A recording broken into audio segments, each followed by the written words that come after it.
As a veteran and retired military attorney, I've successfully defended lifelong benefits and helped preserve professional futures. So I know that when you hire a military justice lawyer, you maximize your chance to get relief. With my unique experience, I can advocate for you because there's no military matter that's too big or too small. Let us help you make these critical decisions that could affect the rest of your life.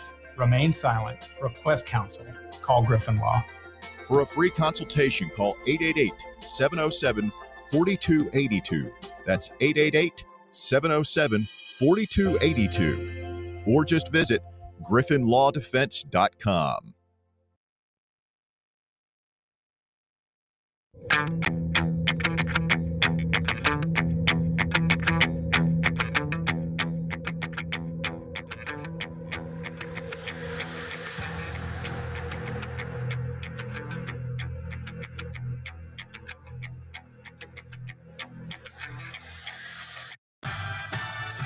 And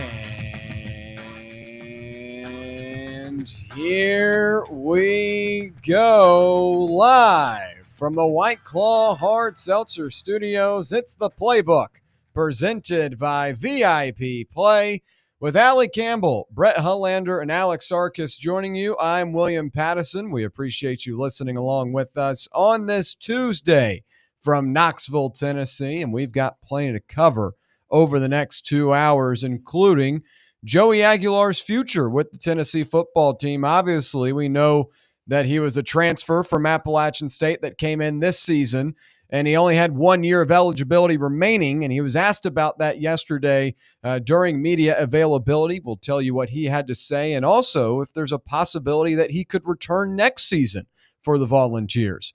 A little bit later on, we'll talk about the AP poll that dropped in basketball yesterday. Tennessee basketball dropped a couple of spots in that poll. We'll talk about that and also what to anticipate as Tennessee gets ready for a couple of big clashes here in a couple of weeks with both Rutgers and Houston. But there are some out-of-conference games in between that the Vols can tune up some things before they travel to Las Vegas.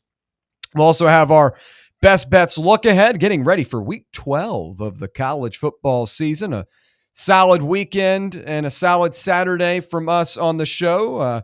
Gave out a lot of winners this week, so hopefully you stick around to the end of the hour as we start to look at next weekend slate, this upcoming weekend slate, I should say. And then in hour number 2, we'll go around college football, talk about some notable headlines, including very interesting quote from Pittsburgh's head coach, Pat Narduzzi, talking about the matchup with Notre Dame this weekend. He doesn't seem to be interested in going up against the Fighting Irish. We'll talk about that. And also, UCLA might be getting out of the Rose Bowl, plenty to cover there. And then we'll have our Week 10 NFL takeaways, some freezing cold takes from yours truly, some big mistakes across the league, and also Brian Daboll has lost all of his stakes as he was fired from the New York Giants on Monday. And then we'll wrap things up with a very special final thoughts today. This was proposed a couple of weeks ago, or talked about a couple of weeks ago, and now it is coming into fruition. Allie has brought her purple potatoes in today. So we're going to have a purple potato taste test at the end of the show. So a loaded 2 hours right here. On I don't know. I was thinking potatoes. Well, you could see. Sometimes I'm don't just load these kinds of potatoes. Yeah. Oh, okay. Sometimes I'm just so naturally just segue. Just flows, yeah, right? it just Honey flows flows. out, right? Yeah. But a loaded 2 hours ahead of us on Fan Run Radio here on the Playbook, presented by VIP Play. Let's welcome in the rest of the crew before we get into the action. Beginning with Allie. Allie, how are you? I am ecstatic. I am so excited to share my love of these purple sweet potatoes with you all. So what a great day. Also Veterans Day. So just want to say a little thank you to everyone who served our country.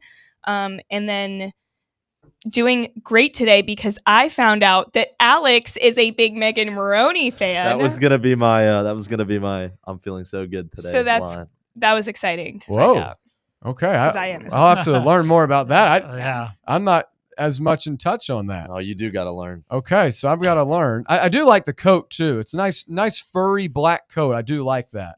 You'll see this every single day until it's warm. I will say it is cold. I wore my wool socks today. Me I was too. cold. Boy. I got in that car or the truck last night. Man, my teeth were chattering. I was so cold. we covered the baseball game on Sunday. Yeah. And I was sitting there literally freezing. I was not prepared because when we got there, it was like normal temperatures. Yeah, and it just dropped. And so we left in the 5th inning to go get like 3 more jackets. Anyway. Yeah. Hit us like a truck.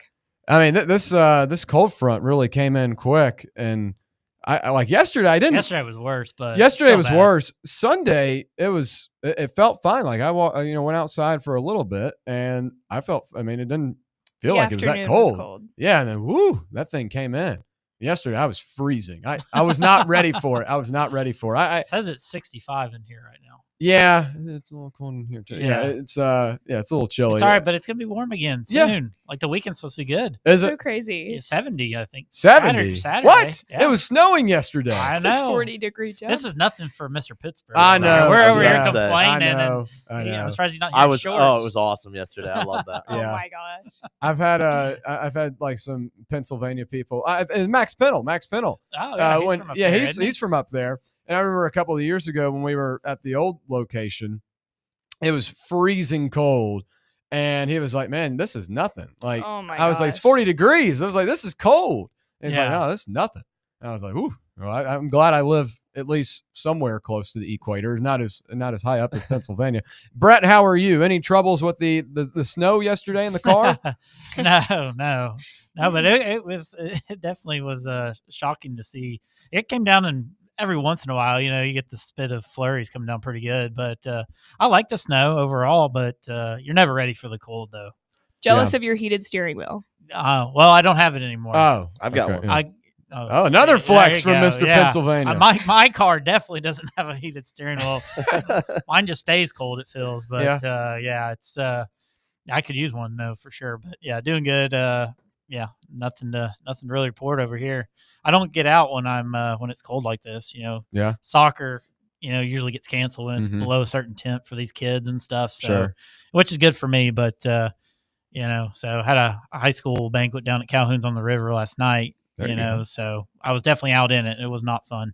So, but yeah, I was like, I hope they don't recognize me down here. Last time I was in costume down there. You were in a disguise last time. I guess that's true. So now I get did to come see the in my normal curls. version. I had to be a little more appropriately dressed. Yeah.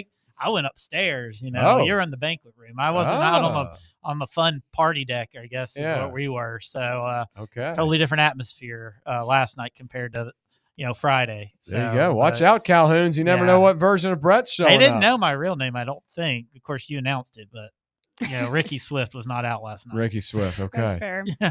Well, swing it over to Alex. Alex, you've got a lot of explaining to do. Yeah. First off, the cold, and then now this Megan Monroe. Megan Maroney. Are you kidding Megan me? Maroney. Come on, William. You know who Megan Maroney I need to is. see a picture. Yeah, first. you do. That's crazy. She sings that Tennessee song. Tennessee Orange. She sings Tennessee Orange. You know Megan Maroney. She's a Georgia fan, but then she's like singing about Tennessee. I don't know.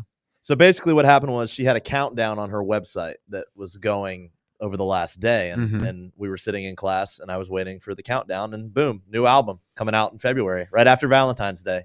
If you know anything about Megan Maroney, that is the perfect time for a Megan Maroney album to come out. And it's all pink. All pink. It's very Amazing vibe. And So she's how traveling with Kenny, right? She Or toured with was him a she few playing? years ago. I had tickets don't to know see her. her over the summer, Crazy. but I She didn't make it. sings Tennessee Orange. That Yeah. song. You would know it if you heard You it. know, for well, sure. How does it go? Alex, sing it for me.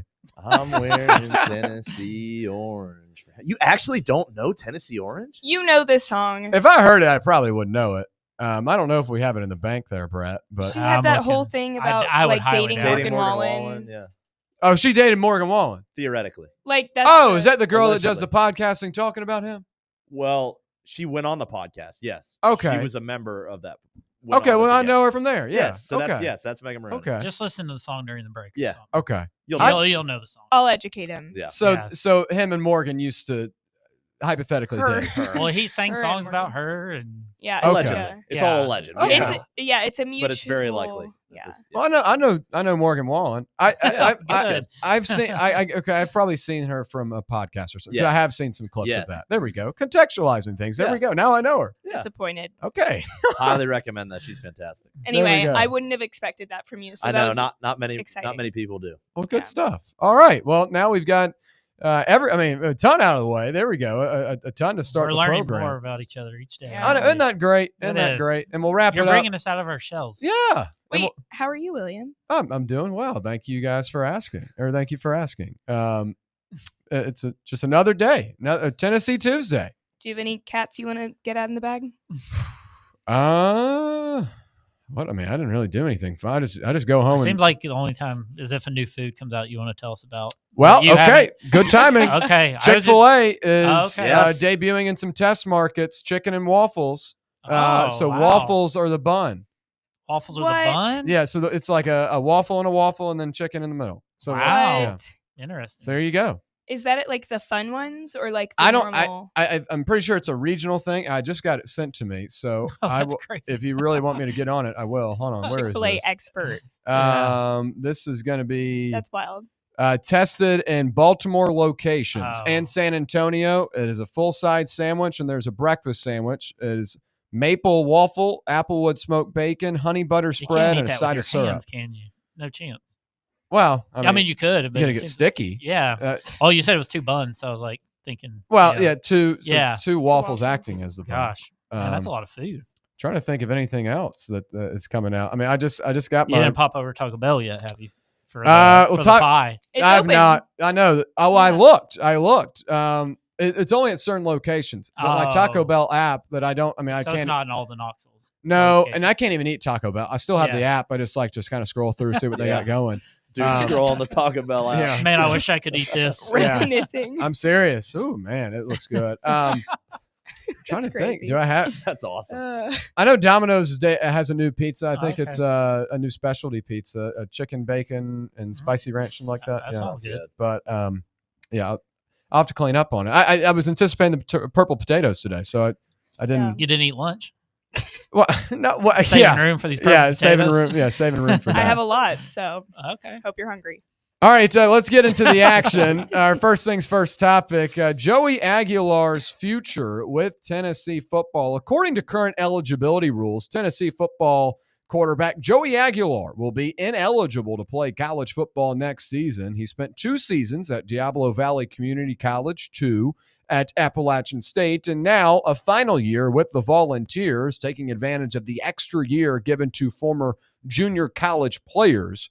But there could be a possibility to contest in the offseason. We'll talk about that here in a minute. But on Monday, with 3 games remaining in the regular season, Aguilar was asked what his plans are going forward, saying, quote, "Gonna try to see where I can go at the next level," Aguilar said.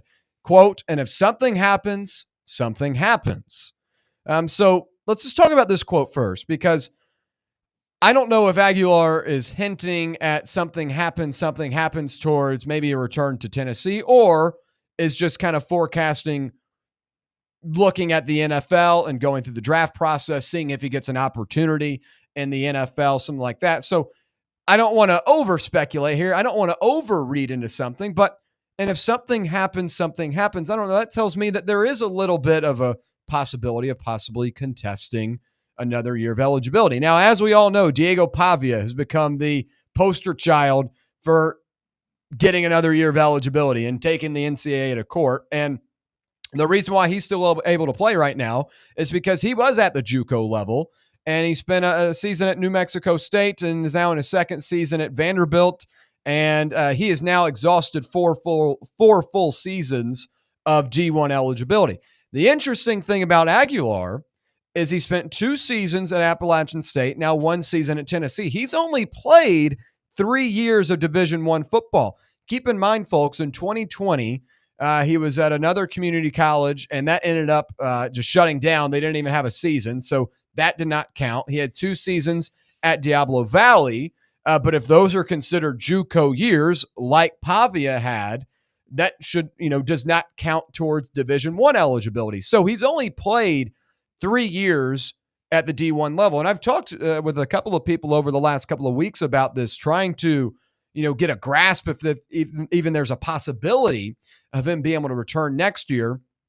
And while he would have to contest it and would have to take him to court, there could be a possibility that he could win, because he's only played 3 years of Division I football. The difference between a guy like Aguilar and obviously Zakai Ziegler, a Tennessee basketball player who did this last year, trying to contest a 5th year of eligibility for all college players. Ziegler had already played 4 years of Division I athletics, so he'd already played 4 years for Tennessee basketball. Aguilar has only played 3. So I do think there is a chance that if Aguilar doesn't like the feedback he gets from the NFL draft, says, you know what, let's try this thing out. I would love to return another season.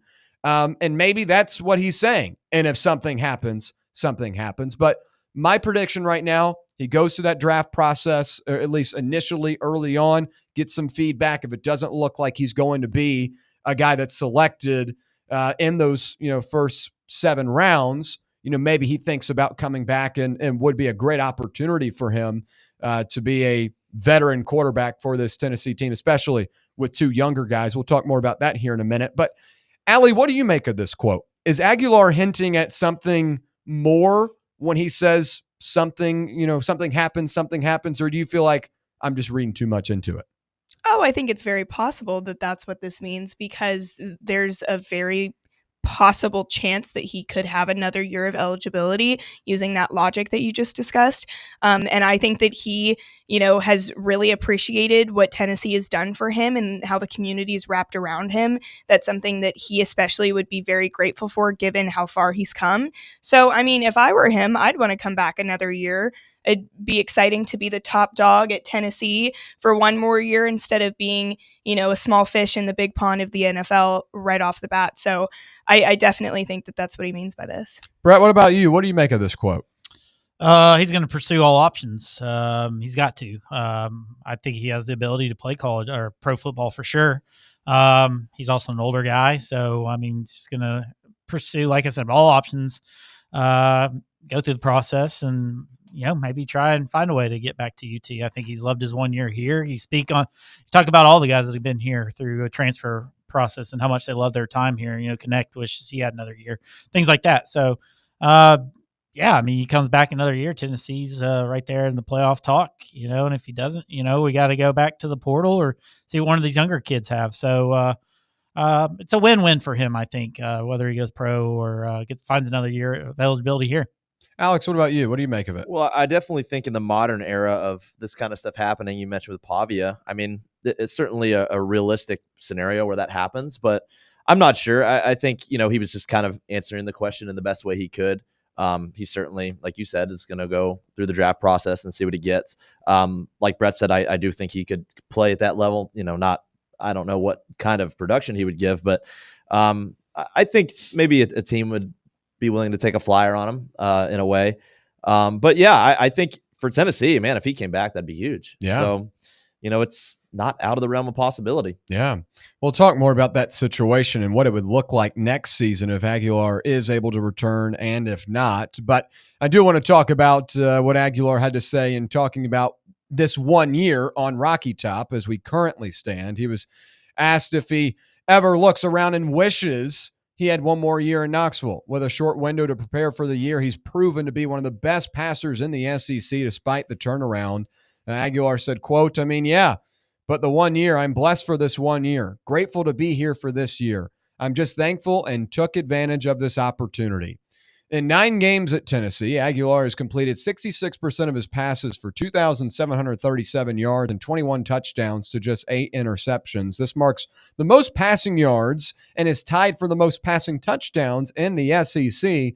And for a lot of the questions coming into the season, asking if a G5 quarterback could come in and excel in the SEC, I think Joey Aguilar has exceeded many expectations, and Josh Heupel and company deserve a ton of credit for the type of turnaround and quick pivot that they made during the offseason.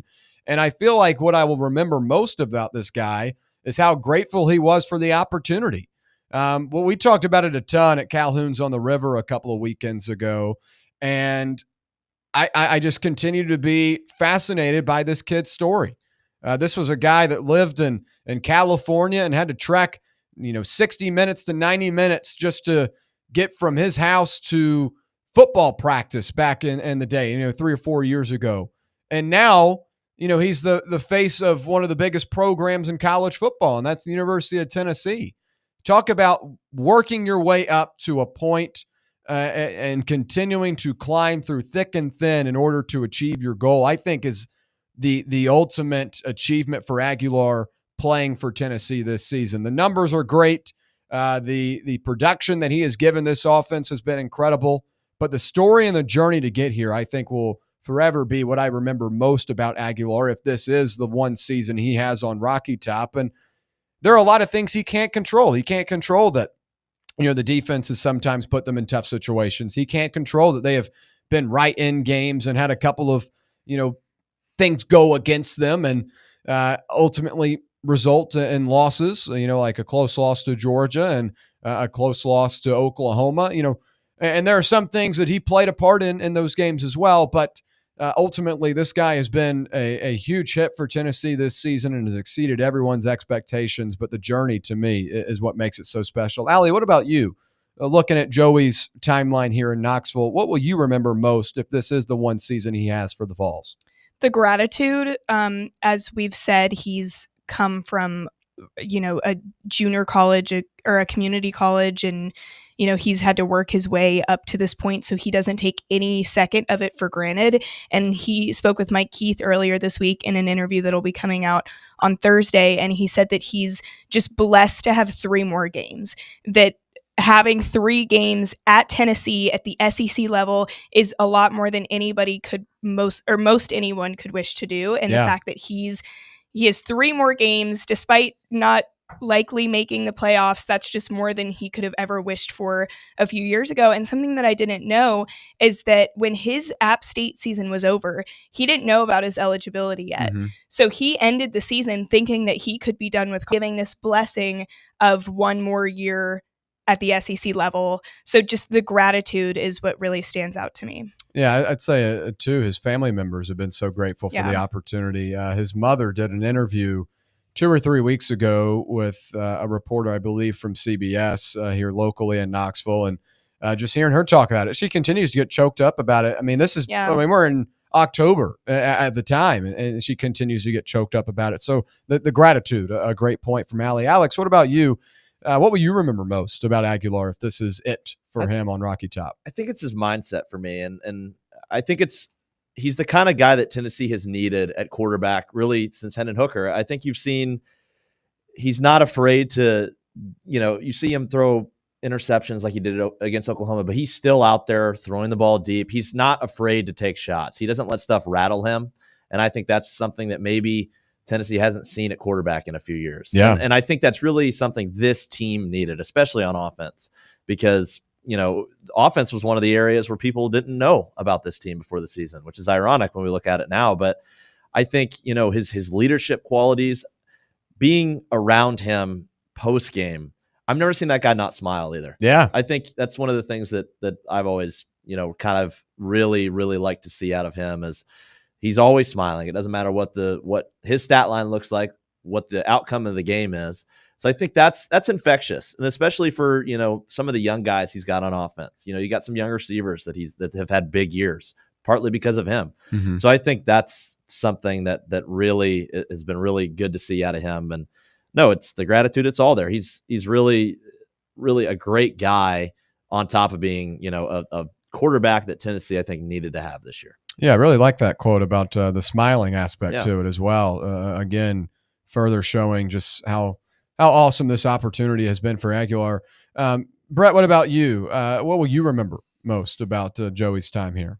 That he was coachable, that he was willing to learn. He was coming into a tough situation, and he had to learn it quickly. I had my doubts. You just see the number of interceptions he threw at App and how he led the country in that. But he's been very coachable. His maturity, his leadership, like Alex said. I mean, you see him on the sidelines. We didn't have that last year. He apologized, to the guys. And when his mistakes were made, and he was just a great leader, something we needed. And hopefully he's been able to teach these young kids that are also in the QB room with him, and different things like that. So his work ethic, it's just been a positive influence on this team and fan base and everybody in Knoxville. I think we've really taken to him. And if this is 1 year, he made an impact, I think, on a lot of people. We'll check the YouTube chat real quick. A couple of people commenting on Joey as well. Landon Kelly says, if Aguilar were to come back, I'd be very excited. I can't really read the rest of the sentence there, but he'd be very excited is what he's saying. And then Buck says, I like Aguilar. He does have a good story. Not all of his interceptions are his fault, but I don't think he's better than Hooker, my opinion only. Obviously, Hendon Hooker was a top 5 player in the country his season as he finished 5th in the Heisman voting, won the fan vote for whatever that matters. But Aguilar has been towards the top of the SEC throughout the season, which I think is a big statement to make in your first year in Power 4 football. A little bit up against the clock, so we'll hit a break real quick. When we come back, though, let's talk about that quarterback situation next year, however. Looking at if Aguilar does leave, what are the options for Tennessee football in that quarterback room? And then we'll also talk about the AP poll and Tennessee basketball. Stay right here. It's the Playbook presented by VIP Play on Fan Run Radio. For the fans, by the fans, this is Fan Run Radio, Knoxville. Attention service members and veterans. Introducing the Griffin Law Firm, your trusted ally in military legal matters. From court-martials to benefit claims, at Griffin Law, your mission is their mission. Here's VFL Marshall Griffin. As a veteran and retired military attorney, I've successfully defended lifelong benefits and helped preserve professional futures. So I know that when you hire a military justice lawyer, you maximize your chance to get relief. With my unique experience, I can advocate for you because there's no military matter that's too big or too small. Let us help you make these critical decisions that could affect the rest of your life. Remain silent. Request counsel. Call Griffin Law. For a free consultation, call 888-707-4282. That's 888-707-4282. Or just visit griffinlawdefense.com. The following radio theater is brought to you by Men's Pro Knoxville. Hey, Dad, can we play football? No, buddy. All right. Pops, want to work out? Maybe later. Hey, kids are in bed. What you up to? Tomorrow? You've got one life, and it's too short for not nows, maybe laters, and tomorrows. If you have ED and performance issues, your family, friends, and even your career has already been affected. Book your discreet evaluation at Men's Pro Knoxville and turn your tomorrows into today. Yes! Touchdown!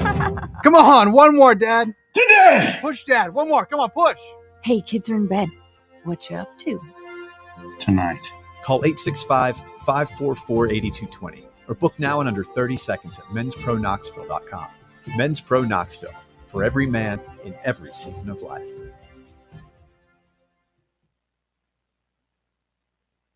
Hey Knoxville! Surfside iced tea and vodka made with real brewed tea is only 100 calories, 2 grams of sugar with no bubbles and no troubles.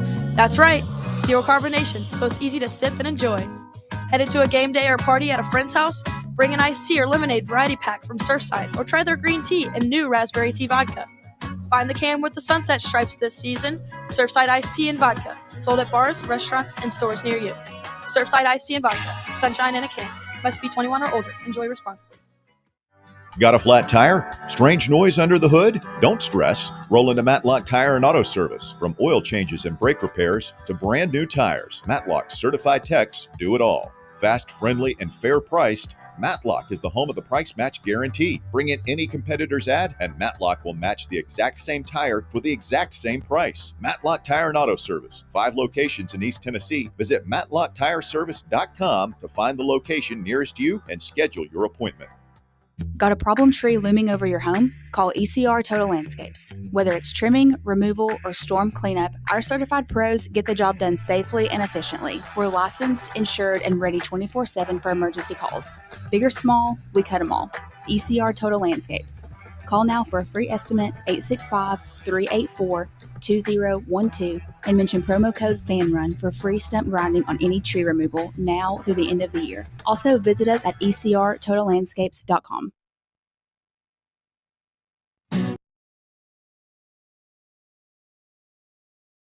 All right, back here on the Playbook presented by VIP Play. We appreciate you listening along with us on this Tennessee Tuesday from K-Town, whether it be on the free Fan Run Radio app, 105.7 FM or 1340 AM here in K-Town on the local dial, or on that X/YouTube live stream. Have your listener watching. We do appreciate your time. We got Landon and Buck having a full-on conversation here in the chat. I love reading this. And we got completion percentages and I love this. This is like they're doing like blind resumes in the chat. Really? I love it. Okay. We got the chat active today. We appreciate it. All right, let's continue the conversation on Tennessee's quarterback situation heading into next year before we get to Tennessee hoops. If Aguilar does leave, how should Tennessee look at the quarterback position next year? Because you've got a redshirt freshman and George McIntyre. At least we presume he will be a redshirt freshman heading into next season. You've got current redshirt freshman Jake Merklinger on this roster as well. But from talking to some people, I believe he will likely enter the portal this offseason. And then Faison Brandon comes in. He's a 5-star quarterback out of North Carolina that dazzled at the Elite 11 camp in the summer, and he's got a lot of expectations as well.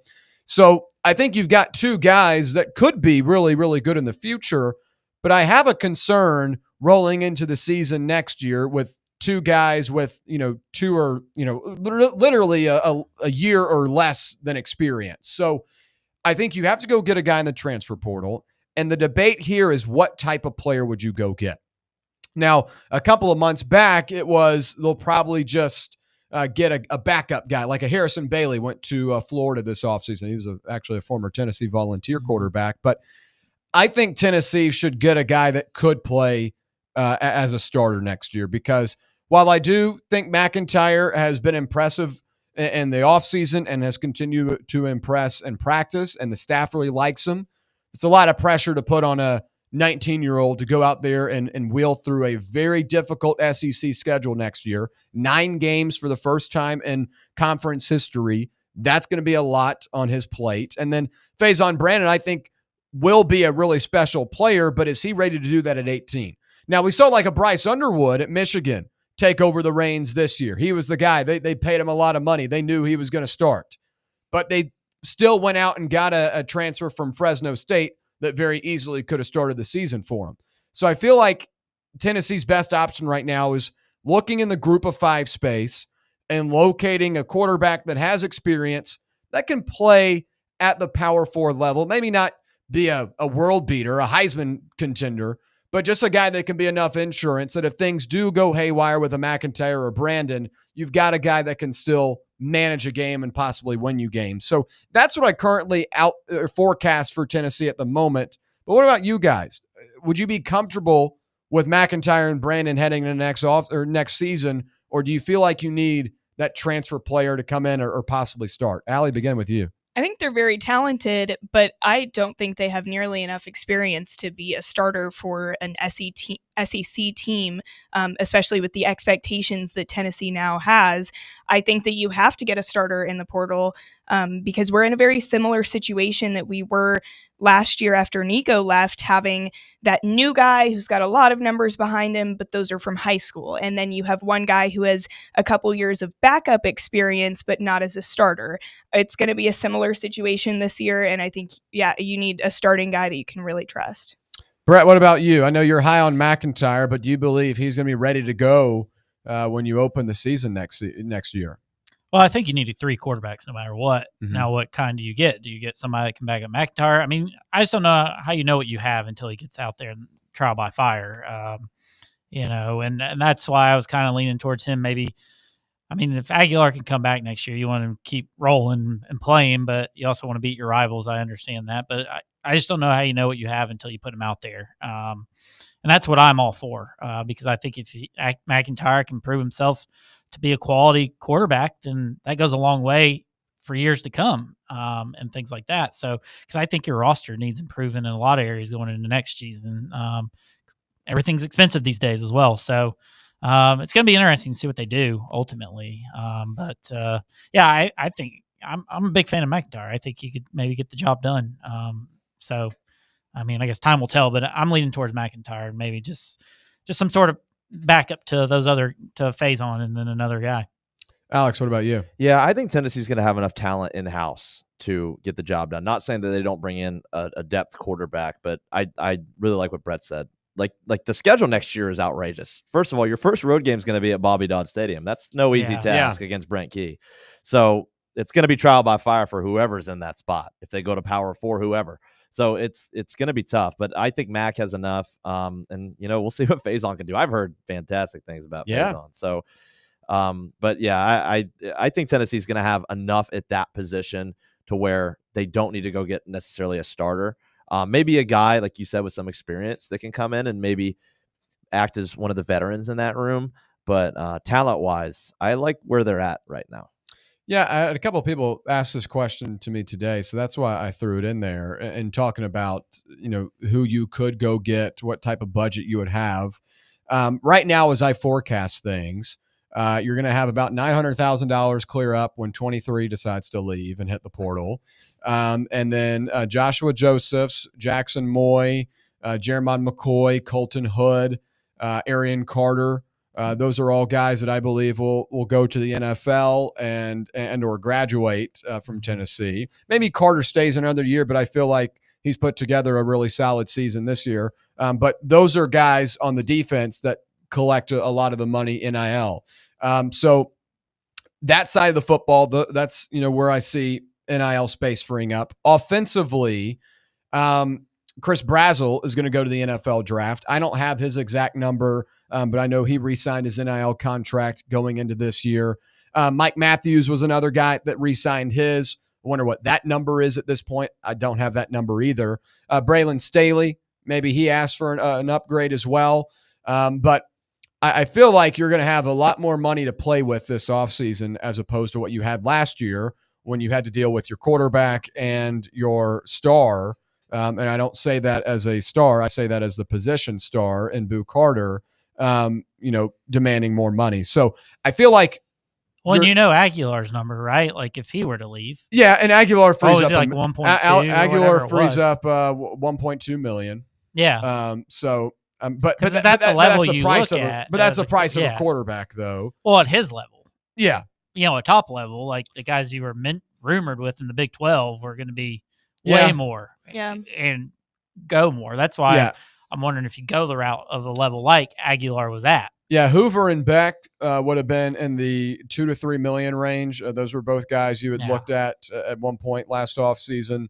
A lot of people said Avery Johnson, but to my understanding, Tennessee never contacted him. And what is Keys costing you to come in as well? Well, Keys is going to cost a lot, but Adidas plays a big role in that as you make that rollover starting July 1st, 2026 in the summer. But again, I mean, obviously that all bodes into the same boat of spending.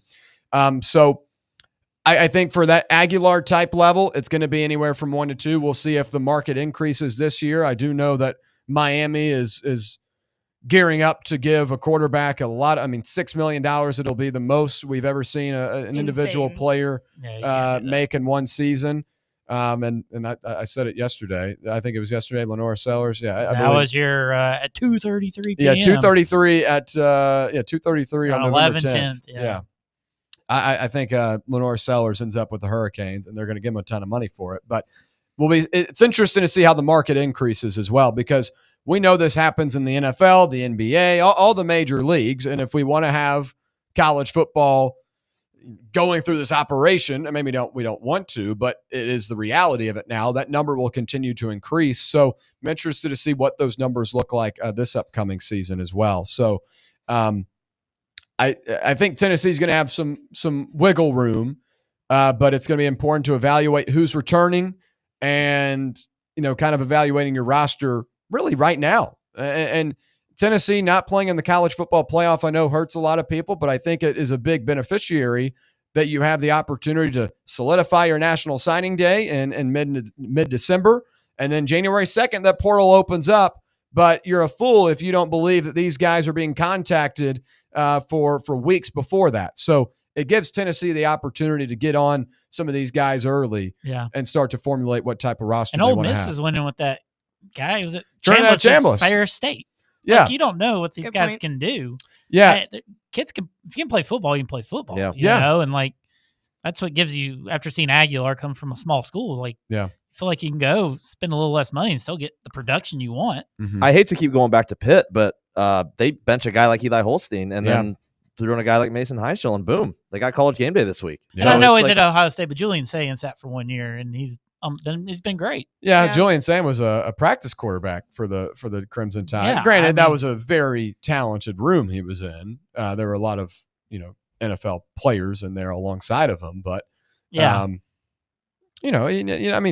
like the Trinidad Chambliss kid, I think is really fascinating. But again, that's just really good recruiting. I mean, that's just like a guy. I mean, who was watching Ferris State last year? I love college Clearly, football. Ole Miss was, unless he walked on there. Yeah, I mean, Kiffin obviously found him somehow. But the thing with Chambliss is Chambliss wasn't supposed to be the starter. He was going to be the backup. Yeah. I mean, I was just trying to look through the teams that are currently like playing top level, like who are transfers and how I've been through the system. John Mateer came from Washington State. That's not a massive program. Yeah, and he follows his offensive coordinator, Ben Arbuckle, to Oklahoma. I mean, if you look at the numbers right now for like Fernando Mendoza, I think it was probably the best quarterback transfer from this class. I mean, I'd have a hard time thinking of a better one.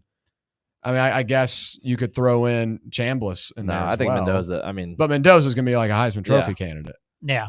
And I think Sand deserves one too, but Sand was there last year. So at least this past cycle, and Mendoza's making anywhere from 2.6 to 2.9 right now. So if you want the top guy, that's what you got to put up. I'm interested to see if I just don't know how long McIntyre will sit and want to wait for his opportunity. Well, he's not transferring after this year. He's already sat a full year. Like, is he going to go through and do it again? Do you think he's ready? I don't think he's ready. How do you know? Like, I wish you guys could tell me how you know he's not ready to go out there and sling the rock around in this system. I look at his frame right now and say if he Mendoza looks like rail thin out there. He looks like he can fall apart. Mendoza's got some beef to him. Not much. I think he's a smaller quarterback. He's just so tall. McIntyre was 185 pounds when he got on campus. Yeah, Nico got bigger. I mean, he's got another offseason. I know, but he's gonna be a lot that's what I'm bigger going saying. into next season. But when did Nico make his first start? It took him his full season. Right. You had to bulk him up. Yeah. So I don't know. I mean, he's a 5-star kid. He's a 5-star for a reason. He can throw the rock. Let him throw it. Was a 5-star, 4-star when it ended. But let's see if Josh will put him in this week.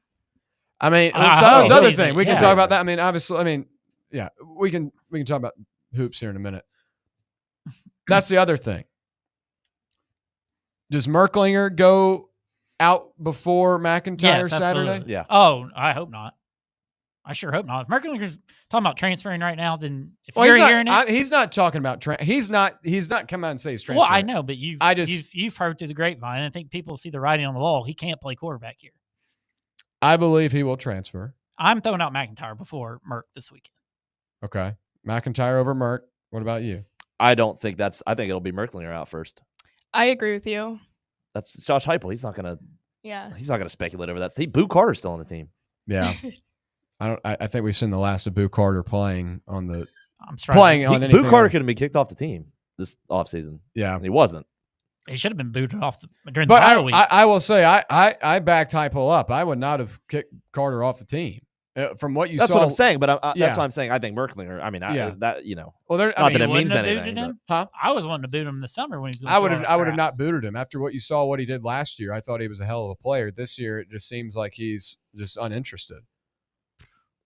I don't know. I mean, he didn't play one defensive snap against Oklahoma, and the special teams was very. Heupel is very. He's been worthless this season. Heupel's very meticulous in his answers.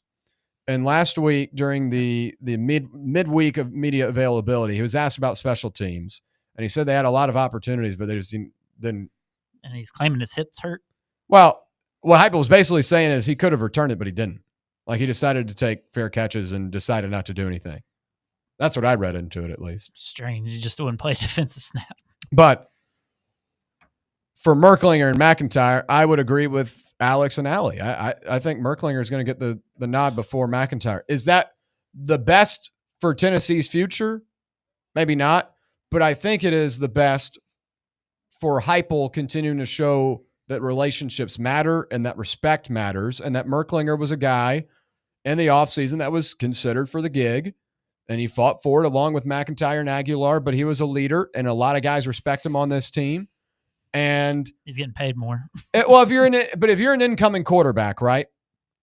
And like you want to, play for University of Tennessee, I think it's a bad look if Heupel has named the guy the starting the second string quarterback throughout the entirety of the season. You look at the depth chart right now, it still says that Merklinger's number 2. And then just all of a sudden, because you've lost a couple of games, to not give him an opportunity to play and get film. I mean, he'll probably go to the portal. I mean, this is an opportunity for him too. Get some film on tape and benefit him, Or what if Mac leaves? Merck stays. I don't think McIntyre leaves, though. There's no point. If Aguilar leaves and Merklinger leaves, he's the only one that's still on the roster that has a scholarship playing quarterback. Yeah. I don't know. I guess I'm just a big Mac guy. Big Mac. There you go. I don't like a McDonald's, but yeah. Always back to fast food. Do y'all see what I'm saying, though? Do you see like the relationship aspect of it? No, I agree with that. He has more time with Heupel, and I feel like there's more to uphold there. So makes sense. Because if I'm coming into a program, I'm looking at how the program operates.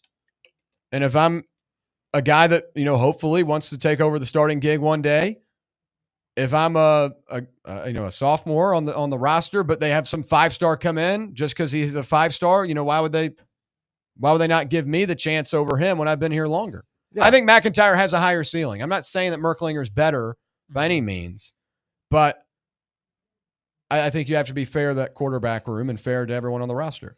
Yeah, I mean, you look at the Gaston Moore situation last year. Yeah. I mean, that's a guy who was, and I don't think he was maybe.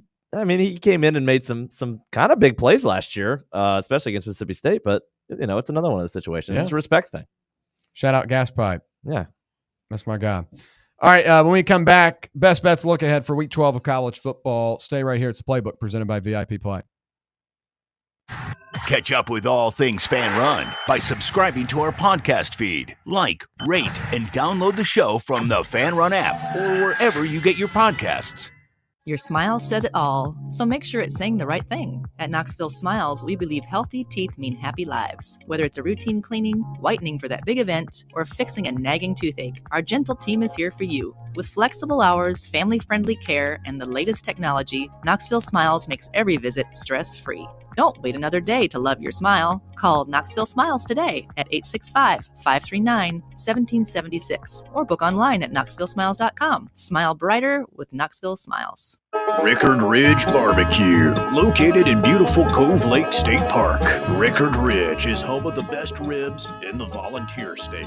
Smoked daily by Pitmaster Mark Rickard. The barbecue at Rickard Ridge is mouth-watering, fall-off-the-bone delicious. Take the scenic drive up I-75 to exit 134. For directions and to look at the rest of the menu, visit Rickard Ridge online at rickardridgebbq.com. Hi, this is Bo Kregner from the Kregner Group at Realty Executives, and I know there's a lot of choices here in East Tennessee when it comes to choosing a realtor. Here's why the Kregner Group is different. At the Kregner Group, our motto is walking by faith, serving others. It's how I live my life. It's how I run my business. Here at the Kregner Group, we're committed to doing real estate the right way. Faith, honesty, integrity. The Kregner Group. Call me anytime at 865-742-1035 or visit my website at boknowshouses.com. Hey folks, if you're in need of a lawyer, you need to call my friend Jerry Givens. I've known Jerry since high school and can personally vouch for him. He's East Tennessee through and through, and if you're going through a divorce, bankruptcy, or a DUI case, you'll need someone you can trust on your side to help you navigate the local legal system. You can trust Jerry Givens. Call the law offices of Jerry Givens today at 865-801-9250 to schedule your free consultation. That's 801-9250.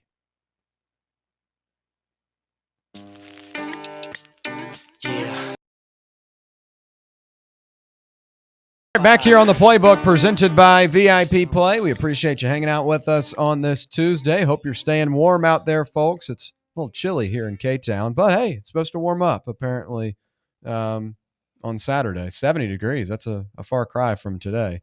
But now time for our best bets look ahead presented by VIP Play. Folks, go claim your VIP Play welcome bonus. And when you make your first bet of $20 or more, you'll get $100 instantly in bonus bets by using the code FANRUN. That's FANRUN in all caps to claim those bonus bets. And if you're a college football, NFL, college basketball, or NBA fan, whatever it may be, use the VIP Play app. Use the code FANRUN. That's FANRUN in all caps to claim those bonus bets and wager away. Do it so responsibly. Gambling problem, 1-800-889-9789. Must be 21 years or older and located in Tennessee to bet. Okay, folks, time for our best bets look ahead. Coming off a solid Saturday, we went 4-2 plus 2.65 units. Obviously, we lost Friday, so we have to keep that into account. But, I can make the rules. So Saturday, at least we did really, really well. All right, let's look at these top 25 matchups because we've got a couple of them this week. We'll eye those lines. Beginning with, we've got Notre Dame and Pitt. Now, we'll talk about this game here in a little bit because Pat Narduzzi had a very interesting response to one of the questions he was asked yesterday. But Pitt finds himself as an 11.5-point underdog at home. I've loved this Pitt Panthers team, but right now that's a number where I will back Notre Dame at the 11.5. I think Notre Dame's playing really good football. You saw that on Saturday night as we cruised to that minus 27.5 cash with the Fighting Irish. They won by 39 to Navy at home. I feel like this is a group that's locked in, and at least from what Narduzzi says, Pitt doesn't seem to care about this one. Virginia travels to Duke. This one could get interesting too. Duke is 5-4 on the season, folks. That's crazy. Yeah, they still have an opportunity to be in the college football playoffs. Isn't that awesome? Duke is a 6.5-point favorite here. Darian Mensah and company up against the Cavaliers, who have really been unimpressive over the last couple of weeks, have scraped by, just lost at home this past weekend to Wake Forest. I look at Duke at the 6.5. Rank versus rank matchup. This will be a system play, everyone. USC minus 6.5 at home with Iowa traveling across the country. The discrepancy in offensive styles here, I think, is going to be really key. Iowa's going to try and sit on the football, but Jane Maiava and Malik Lemon, a zesty scorer for this USC team, I feel like is going to be too much, and that's a tough road trip across the country coming off a tough loss for the Hawkeyes. I like USC here. Alabama minus 6 at home against Oklahoma. This will end up probably being one of the most bet sides of the week, but this is a system play. We like the Crimson Tide at the minus 6 at the moment. We go down the list, and Georgia and Texas is going to be another system play. The Bulldogs minus 6 at home against the Longhorns. Again, probably going to be a very public side, I anticipate, but I like Georgia at that 6 number. I do want to talk about this one, and it's TCU and BYU. And if you've been listening throughout the last couple of weeks, over the last month, you know how I feel about this BYU team. And BYU was 5.5 yesterday. This line has dropped to 4.5. TCU has an exciting brand of offense, folks. Josh Hoover and company do a great job. Now, their defense has at times been a little bit of an issue, and that's why they've racked up 3 losses on the season. But I would not mind taking TCU as a short road dog in this matchup. BYU's defense really, really good. I think their offense is too inconsistent. So if this comes down to a matter of points, I feel like TCU could get a couple of chunk plays. That's what I look at right now for our best bets look ahead. Real quick, we didn't get time to talk about it, but Tennessee drops in the AP poll. They dropped 2 spots to number 20 yesterday. They were jumped by Arkansas and North Carolina. Excuse me. The Vols. You're talking about basketball, right? Yeah. The Vols jumped Arkansas in the rankings, but fell behind Michigan State, North Carolina, and Gonzaga. So that's our Tennessee hoops update. We were going to talk about that today, but did not get the opportunity to. Tomorrow, Tennessee plays North Florida, Chaz Lanier's former team. So we'll get you ready for that one tomorrow. We'll talk Tennessee hoops tomorrow, but we got a full hour 2 ahead of us, so we're not going to be able to get into it. I did want to cover it, though, as we had it on today's sheet. When we come back, we'll go around college football, talk about some big storylines on the national level, talk about what happened in Week 10, and yes, we will address the freezing cold take that I gave out on Sunday. Mm-hmm. And then these potatoes, I hope, are not frozen. Allie prepared them, and we'll have our purple potato testing at the end of hour number 2. So stay right here. It's a loaded hour number 2 of the Playbook right here on Fan Run Radio. Follow us on Twitter or X or whatever they're calling it these days at Fox Sports Knox, Fox Sports Knoxville, Fan Run Radio. Today, we raise a glass of Jameson Irish whiskey to the sport of football. Hear, hear! To Gaelic football, born in Ireland in 1885 in its thrilling blend of soccer, rugby and basketball. On a massive field, 15 players kick or hand pass a round ball to score points over a bar or into a net. No pads, no helmet, no sense. Hear, hear! To college football, which kicked off in 1869 when Rutgers beat Princeton 6-4 in the Battle of New Jersey. With 11 players and helmets and pads, teams battle on a 100-yard gridiron with explosive pass plays and hard-hitting tackles. Unless you're called for targeting. Hear, hear! Since 1780, Jameson Irish whiskey has been enjoyed by sports fans all around the globe. Whether your football is Gaelic, American, or even soccer, we can all agree on super smooth Jameson Irish whiskey. Hear, hear! Are you tired of waiting on interest rates to drop before you start saving money? I'm Chris Burleson with University Lending Group, and I've got a better way. With a traditional closed-end mortgage, most of your payment goes straight to interest, not your balance. But with my Smart Loan, every deposit you make cuts your principal immediately and reduces interest in real time. On average, my clients pay off their mortgage in just 7 years. Call me today at 865-388-7634 or visit smartloantn.com and let's turn your income into financial freedom. NMLS number 332941. Blackford Veterinary Surgery Referral specializes in surgeries not regularly performed by your pet's general veterinarian. They're currently accepting referrals from vets all across the country. With their newly renovated state-of-the-art surgery center and highly trained staff, clients can rely on professional and thorough care. If your vet says that your pet needs surgery or rehab, ask for a referral to Blackford Vet and let them get your best friend back on its feet. Located conveniently in West Knoxville. For more information, visit blackfordvetsurgery.com. You're listening to FM 105.7 and AM 1340, WKGN Knoxville, and W289CU Knoxville, Fan Run Radio. Running a business, coaching a team, planning your next big event, you need more than just gear. You need SM Athletics and Logo Solutions. Custom uniforms, branded apparel, promotional products, done right, done fast, and built to show off your brand with pride. From local businesses to high schools to major universities, SM Athletics is trusted by winners. Get real service, get real quality, get noticed. SM Athletics and Logo Solutions, where your brand comes to life. Visit smathletics.com and let's build something great together. Welcome to Axle Logistics, where excellence isn't just a goal, it's an energy. As a leading third-party logistics company, Axle is powered by an award-winning culture built on a work hard, play hard mentality. Here, the drive for success is contagious and hard work never goes unnoticed. Whether you're just starting out or looking to level up, Axle Logistics is the place to launch your career. Join us and take your ambition to the stars. To learn more, visit axlelogistics.com.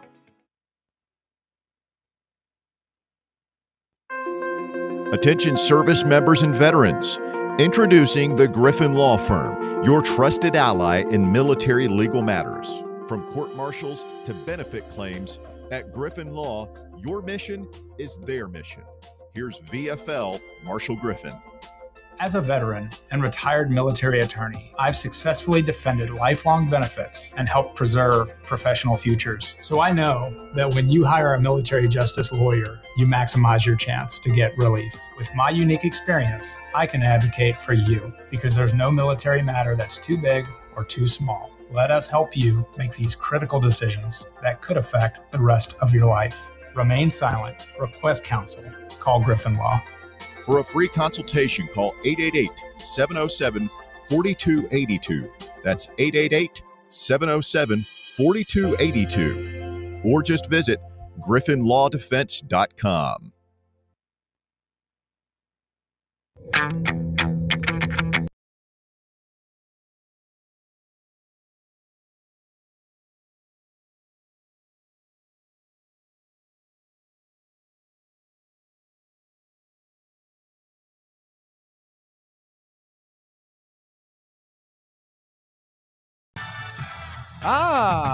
Here we go.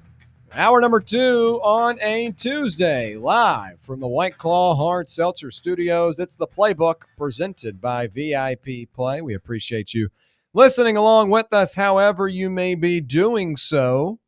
Brett Hunlander, Allie Campbell, Alex Sarkis joining you I'm William Pattison. Great stuff in hour number 1. We'll continue it here in hour number 2. We'll go around college football here in just a second, talking about some big storylines across the country. Then segue over to the NFL. We'll give our Week 10 takeaways. And then we have a very special final thoughts today, a taste testing from the purple potatoes that Allie has brought in and prepared for us as well. Did a little bit of everything. She's been preparing them during the breaks. She's been running there, making sure the stove is on. I woke up early this morning too for this. Well, I texted you on Sunday or Tuesday, or no, today's Tuesday, Sunday or Monday. I couldn't remember, but I was like, don't forget this week, either Tuesday or Thursday or Tuesday or Friday, we're doing the potatoes. And she goes, I'm already on it. So I was like, good stuff. Yeah, she was prepared. She was ready for it. What are you cooking them out there or what? I smell something. No, I was just kidding. Just kidding. She's not actually cooking them. I did actually eat a couple during the break. Okay. She's already prepared them and brought them here. I got you.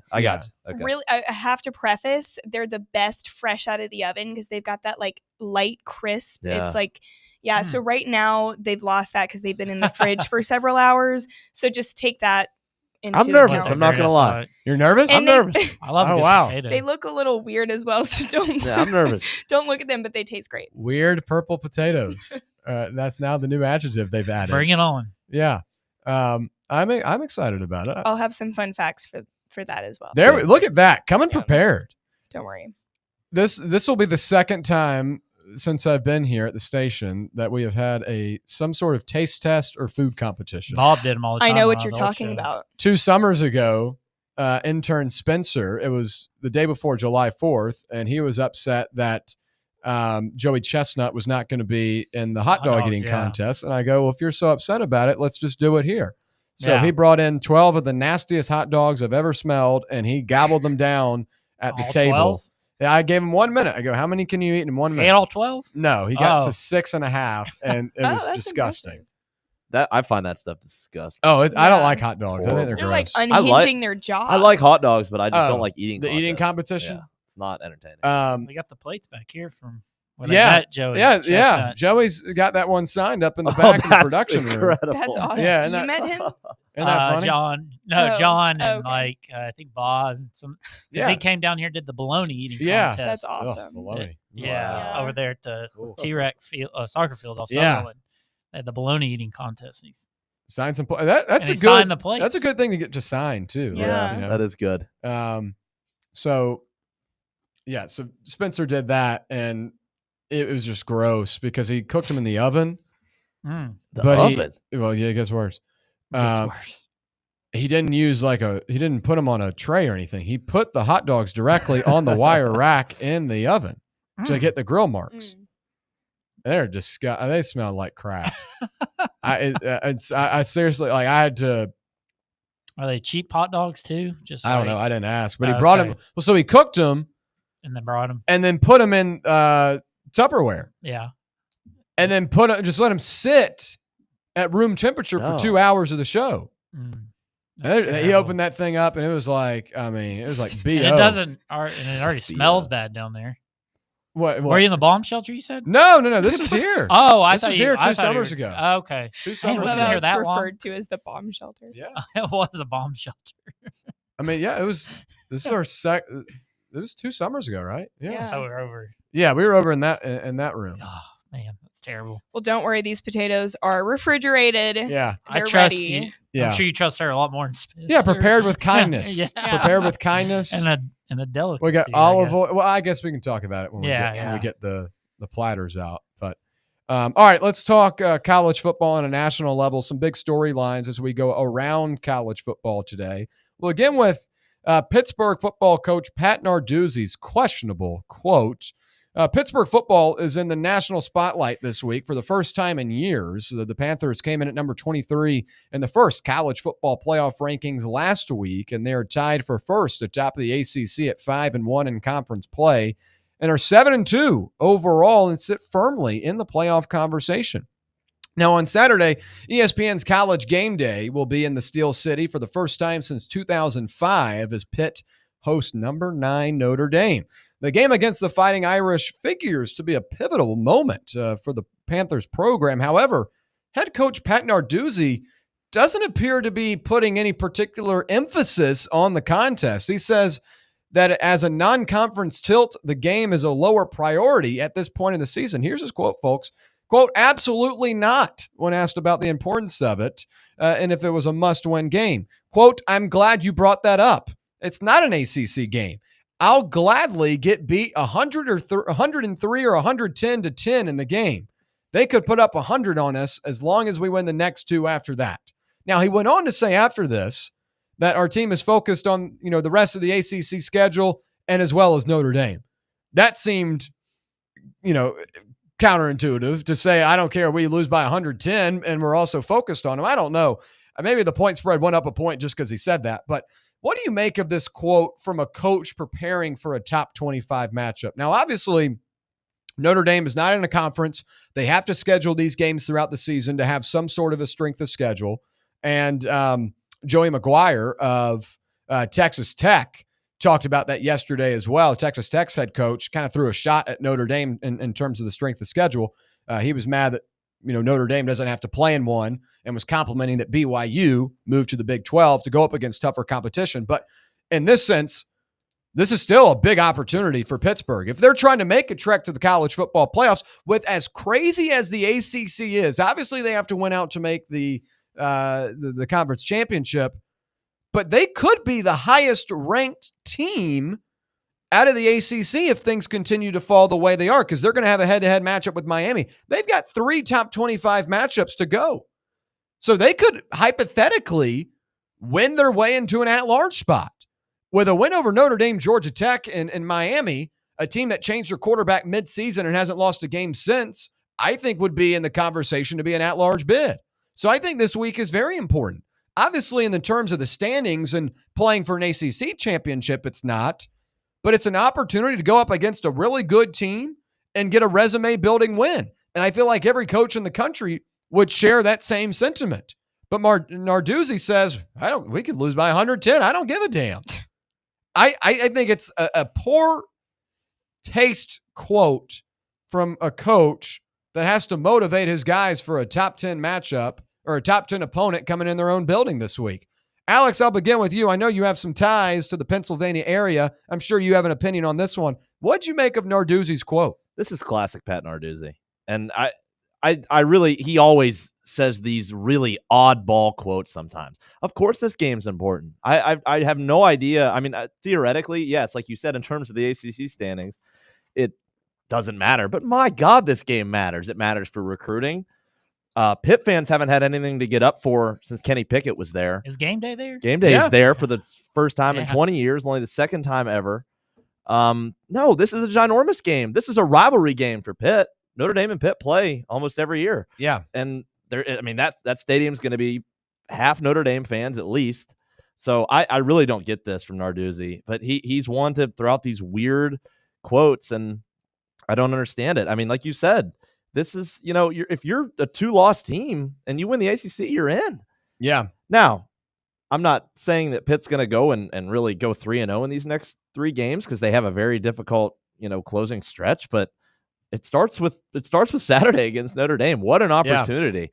Yeah. And I mean, I don't know if this is Narduzzi trying to downplay the pressure of this game so his guys come out loose, but I don't know. You got to get up for this one. And if I'm on this team, if I'm a player, I'm like, what do you mean, coach? I mean, it's one of those weird things. You're hosting game day.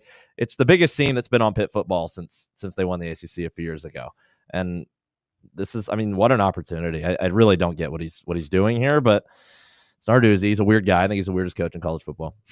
Blake Gregory on the chat says Pittsburgh is dog crap. He used a different word, but I can't say that over the air. He's a West Virginia fan, probably. Going to be a blowout is what he said. Probably.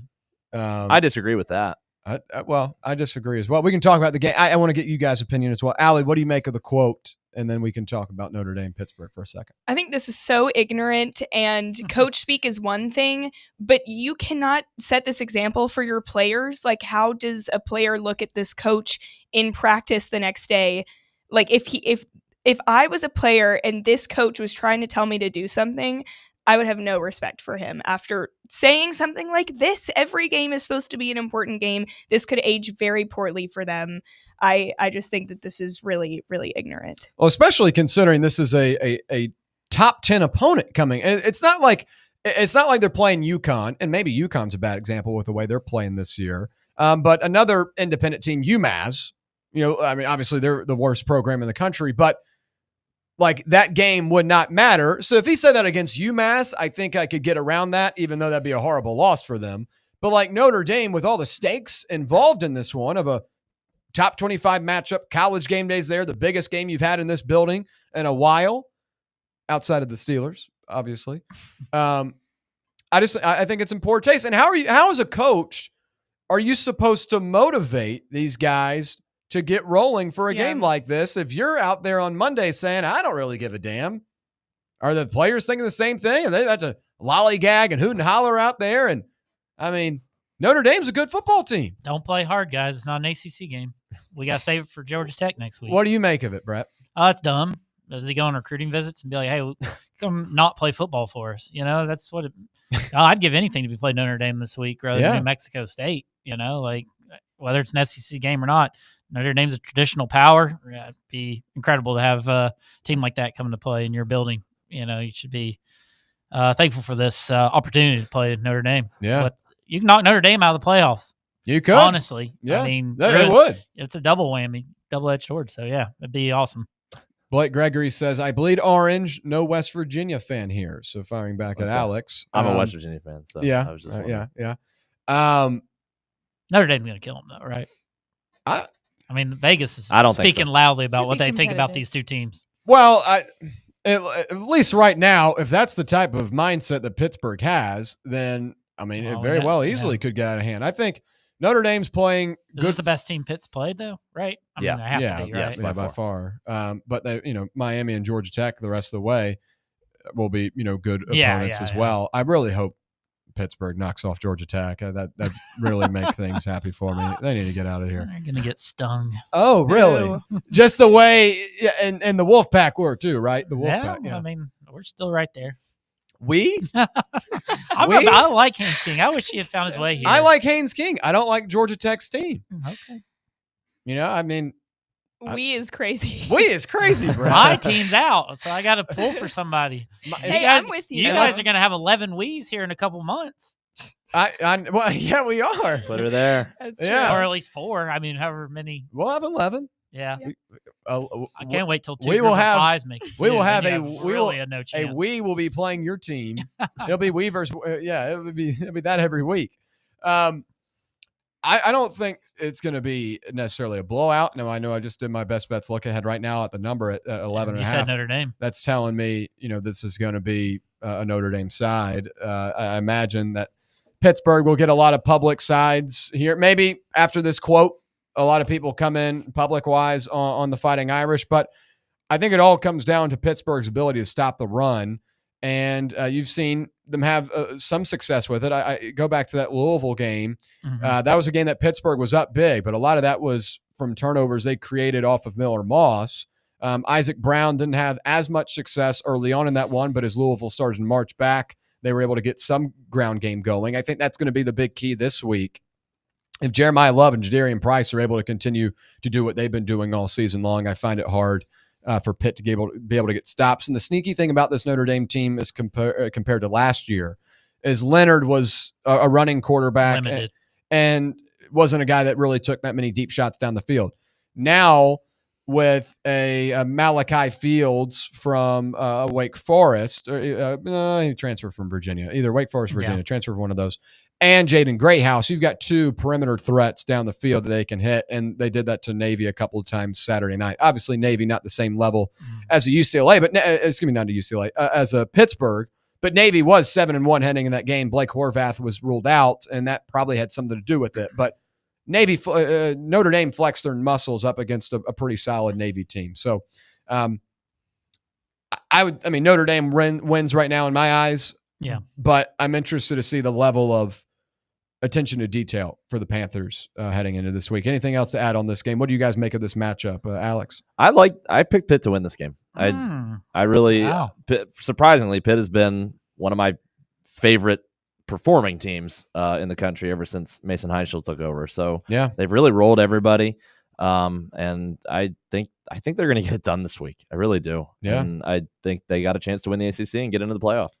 3 weeks ago, I would have really liked this spot. Now I feel like they've gotten a lot of national attention. That's the thing. Yeah. And it's like, I don't know. Sometimes teams that get a lot of national attention don't do so well. Just look at my top 25 Especially when your coach seasons. says I'd gladly get beat 110-10. Yeah, I mean, this what? is not compelling to make me Do we- take them. Do we take an alt spread minus 110 this week? Well, They might allow have that on the to. books? I mean, that's wow. Yeah. All right, we'll move to Pasadena, where the Rose Bowl may or may not get the final rose from UCLA. The city of Pasadena and the Rose Bowl operating company have filed an emergency motion seeking a temporary restraining order and preliminary injunction to prevent UCLA from moving from its home stadium currently of the Rose Bowl to the SoFi Stadium, where the Chargers and Rams play, escalating an already heated legal battle over the Bruins Rose Bowl lease, which runs through 2044. I personally think this is a huge mistake for UCLA. SoFi Stadium is not even the Chargers or Rams stadium. Like half the It's a city. I guess. Well, I know, but like there are usually more opposing fans there than Chargers fans and more opposing fans there than Rams fans. Like SoFi Stadium to me is just a venue for an NFL team to play. UCLA is not going into SoFi Stadium and selling that thing out. They don't even sell the Exactly. Rose Bowl out. Exactly. So I don't think they deserve all the bells and whistles of SoFi Stadium when, granted, they're in a very historic venue in Pasadena. The Rose Bowl, I think, is one of the best venues in all of sports. Just the backdrop, the history behind that field. I think it sucks that UCLA gets to play there every week because their program's terrible. But moving them to SoFi Stadium, I don't think makes much sense because that just continues to throw them in the corporate, what is it? The corporatism of SoFi Stadium. Like, at least UCLA, that's like the Rose Bowl is where UCLA plays. And that dates back from a very long time. SoFi Stadium is this new contraption they just built a couple of seasons ago. And as a concert venue, a national championship site, a Super Bowl site, it's a multi-purpose venue. UCLA doesn't need to go play there. Like UCLA is not drawing a crowd to fill up to the tippy top of the canopy up there. Well, they got to play somewhere. It sounds like right now. Well, their lease with the Rose Bowl is till 2044 though. Yeah. So like they've got a home for the next 20 years. Why are they trying to jump ship and go to SoFi? Are they trying to jump ship, or I thought that it was the stadium trying to kick them out? So I'm confused. it's the UCLA is trying to move to SoFi. Okay. And the Rose Bowl is saying, no, we've got in writing that you're here till 2044. You're not going anywhere. So I know that UCLA doesn't have that great of a program right now, but sending them to SoFi Stadium, I think is just odd. It's like UNLV plays at Allegiant Stadium, and UNLV got rid of their old spot, and now it just sits abandoned. I guess it makes a little bit more sense because it's like, I mean, outside of the Raiders, there's not much else going down in Las Vegas besides gambling. But I don't know, send them to SoFi Stadium. That's just too much going on there. What do you guys make of it? Brett, beginning with you. To be honest, I don't really care. Okay. I don't Yeah, I don't that's care fair. about UCLA anymore, even with Nico there, and never really cared about the program anyway. So, I mean, this is a big who cares for me, honestly. Okay, I mean, who cares? I'll scratch this from the. I mean, yeah. I mean, it's worthy to talk about, I guess, but yeah, to me, it's a nothing burger. It's a Whataburger. Yeah, that is true. Alex, do you care to talk about this comment? Surely, it's an insult to college football moving to SoFi Stadium. I mean, who doesn't want to watch games in the Rose Bowl? I mean, of course, the program hasn't been all that impressive, but it's still football in the Rose Bowl. And even if nobody doesn't show up, it's a beautiful venue. Like you said, I think it's one of the best in sports as well. And SoFi it's just like you said, it's an event center. Yeah. I mean, I hate when teams do this. It's what Pitt does. It's like you said, UNLV. It's not college football. And it takes away that community aspect of it, and especially the history when it comes to the Rose Bowl. It's horrible. Yeah. I hate this move. Have you guys ever been to Pasadena or California before? I know I have not been there. No. Many San Francisco fans will remember that.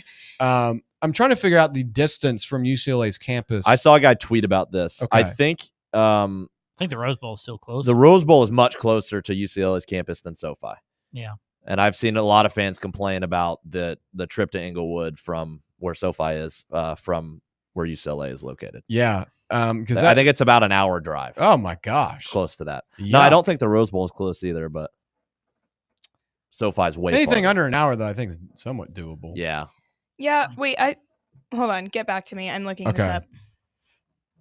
I mean, like here, if you live in like Harriman, that's like on the outskirts of Knoxville. Mhm. You lived to Harriman and went to a Tennessee game. It probably takes you about 45 People minutes come to get from there. Upper East Tennessee. Yeah. I mean, people on average probably drive an hour, I'd say, to UT games. Okay, so it's 22 minutes. That's without traffic. 22 minutes from from UCLA to SoFi.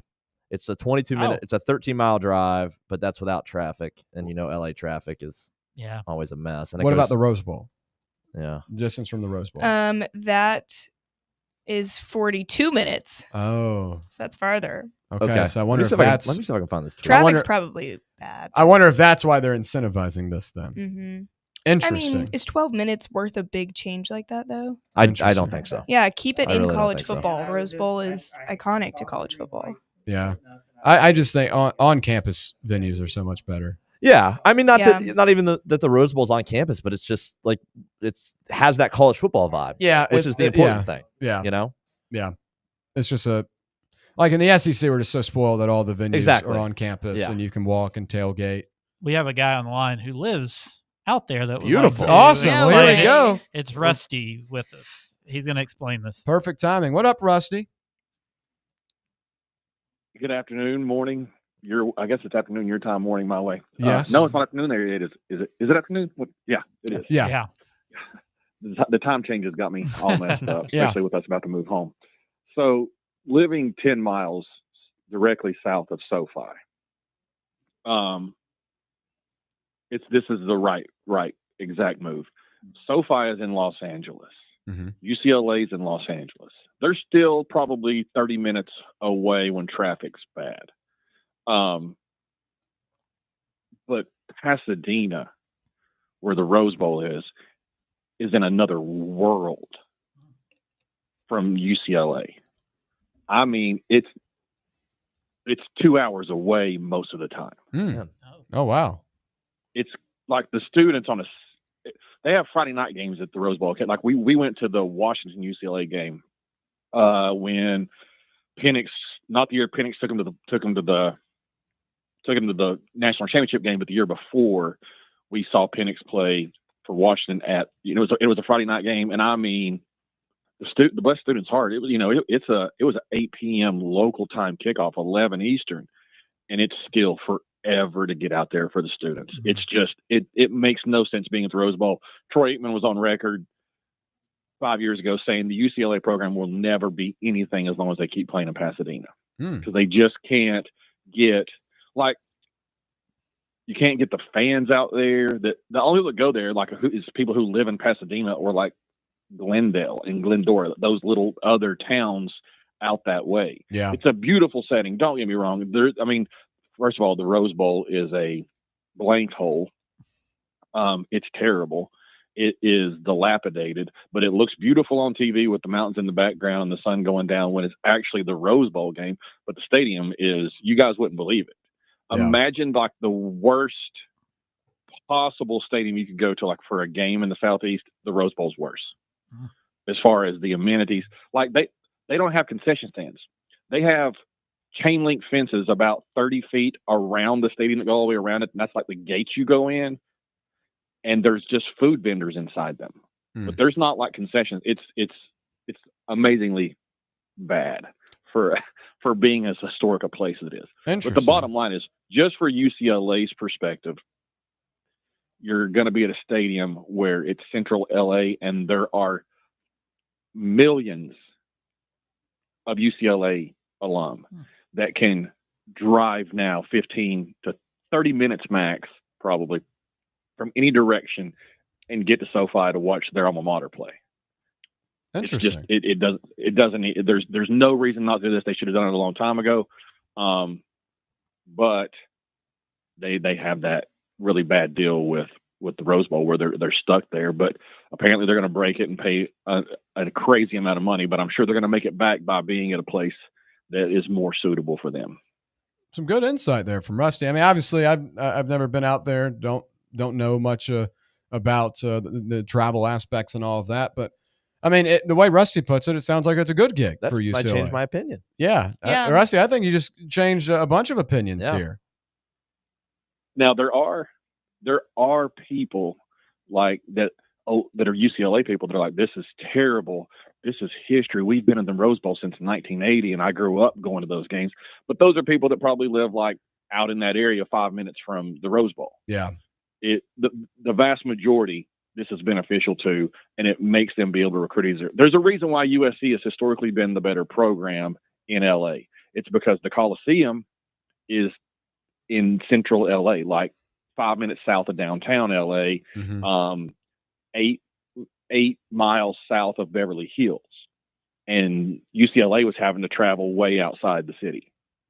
So that, and that made all the local kids, where all the talent is, go to USC. Yeah. So that's been why the programs have had different levels of success. Interesting. So this is a beneficial thing for UCLA. And again, I'm objective. I'm a Tennessee guy. I don't care what happens. Yeah. Anyway. Well, good appreciate stuff. all the latitude. Yeah. Y'all have a good one. Yeah, you as well, Rusty. That was very informational. Yeah. Probably change my opinion on Yeah. it. My only thing though is I still I look at SoFi as just such a new toy. Yeah. I feel like it's gonna be tough for a team like that to come in there and make it their own. I just, it's like you're renting an apartment for, it's not like you're renting a fully furnished apartment, and the homeowner doesn't let you put up your pictures and stuff like that. It's basically just like you're there. I like that analogy. You know what I mean? Yeah. Well, Colin Cowherd in me there. You know, that was interesting though. I didn't realize. I knew the Rose Bowl was not in the greatest condition, and I know a lot of people just turn a blind eye to it. It always looks great on TV when they're showing January 1st. I want to go really bad, but the grass just looks different. Like everything about it just looks amazing. I thought I was going last year. I'd already started looking at flights until we got way ahead of until we got flown out of Columbus. Yeah. But anyway, good stuff around college football. When we come back, we'll tell you our one big takeaway from the NFL Week 10 slate, and then Chef Allie will bring in her purple potatoes for everyone to try. We'll break it down when we return right here on the Playbook, presented by VIP Play.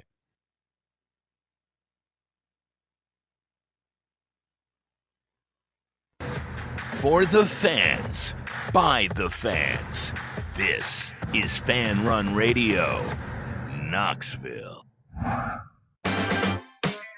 Yeah, it's another day, but what kind of day is it really? A day of doom scrolling? Laundry day? Nah, it's a White Claw day. Light and refreshing tasting, uniquely cold way filtered. There's an iconic flavor for everyone. So grab a pack, grab your friends.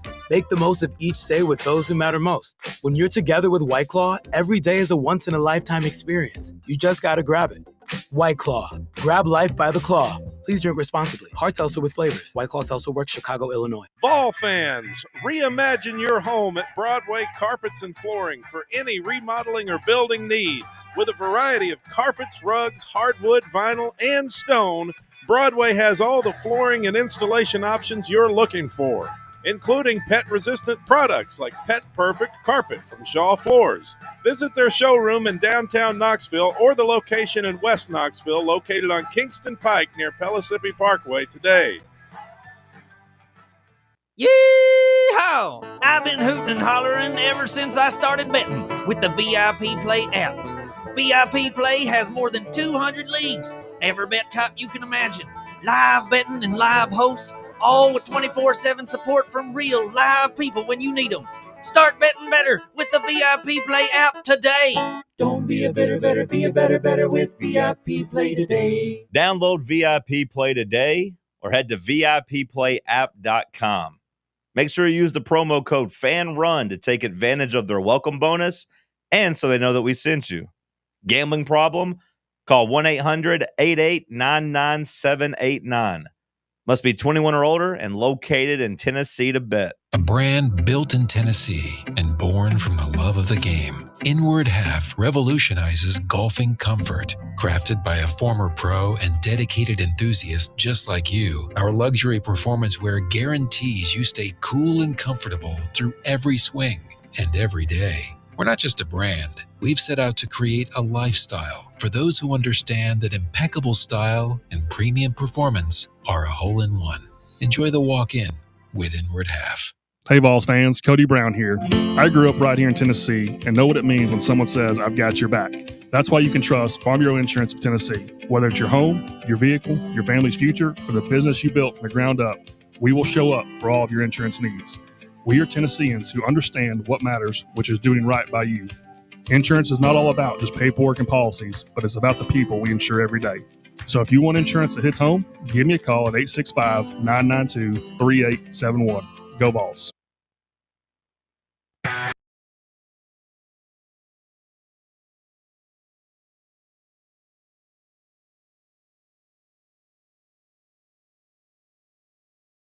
All right, back here on the Playbook presented by VIP Play. We appreciate you listening along with us, however you may be doing so. Coming up in about 28 minutes, it's The Drive. Russell Smith, Bob Baskerville, the Bear, and Walker Smith. No relation. They'll round out your Tuesday here on Fan Run Radio from 3 to 6, so make sure to keep the dial where it is right now. Now time for us to do our NFL Week 10 takeaways. Brett, you can go ahead and get ready for that. I guess I'll address – so one big thing apiece, and then we'll have our purple potato taste test. So, yes, I was on – and I didn't address it yesterday because I said we'd talk NFL today. So I guess you can go ahead and click it, and we'll do the intro, and then we'll get into it. Duval. So, yes, the Jaguars – fell to the Texans yesterday. For many people around Knoxville, it was important because it's an AFC South matchup, and obviously the Titans are not winning anything, but people have an eye on these type of games. And Jacksonville goes up 29-10, and I tweet out with 11 minutes to go in the fourth quarter, big win for the Jaguars, absolutely crushing in all caps the Texans for the season sweep. And then after that tweet, long neck Davis Mills comes down and, makes a bunch of plays. They were getting like 10 yards of carry at one point, running the ball. It was a disaster. Couldn't get stops. And all of a sudden, they've got an opportunity to win the game. And death by Davis Mills was brutal. So, yes, I did end up on freezing cold takes. The backstory behind it is I'm in a bunch of friend chats, and one of them's our fantasy chat, and I put in there at the same time I tweeted that out on Twitter. I go, Jags improved to 6-3 because I've got a bunch of Cowboys and Eagles fans. They're also spoiled. And I said, Jags improved to 6-3. They just like to dog on me about Trevor Lawrence, and I go, well, we're winning games. And they then saw my tweet, screenshotted it, I deleted it. And they sent it into Freezing Cold Takes, and Freezing Cold Takes responded in 20 seconds and posted it. So that is how I ended up there. Actually, it was good publicity, though. We got like 114,000 views. I'm fine with it. All publicity is good publicity, folks. I don't mind if I'm on Freezing Cold Takes. I was actually kind of flattered.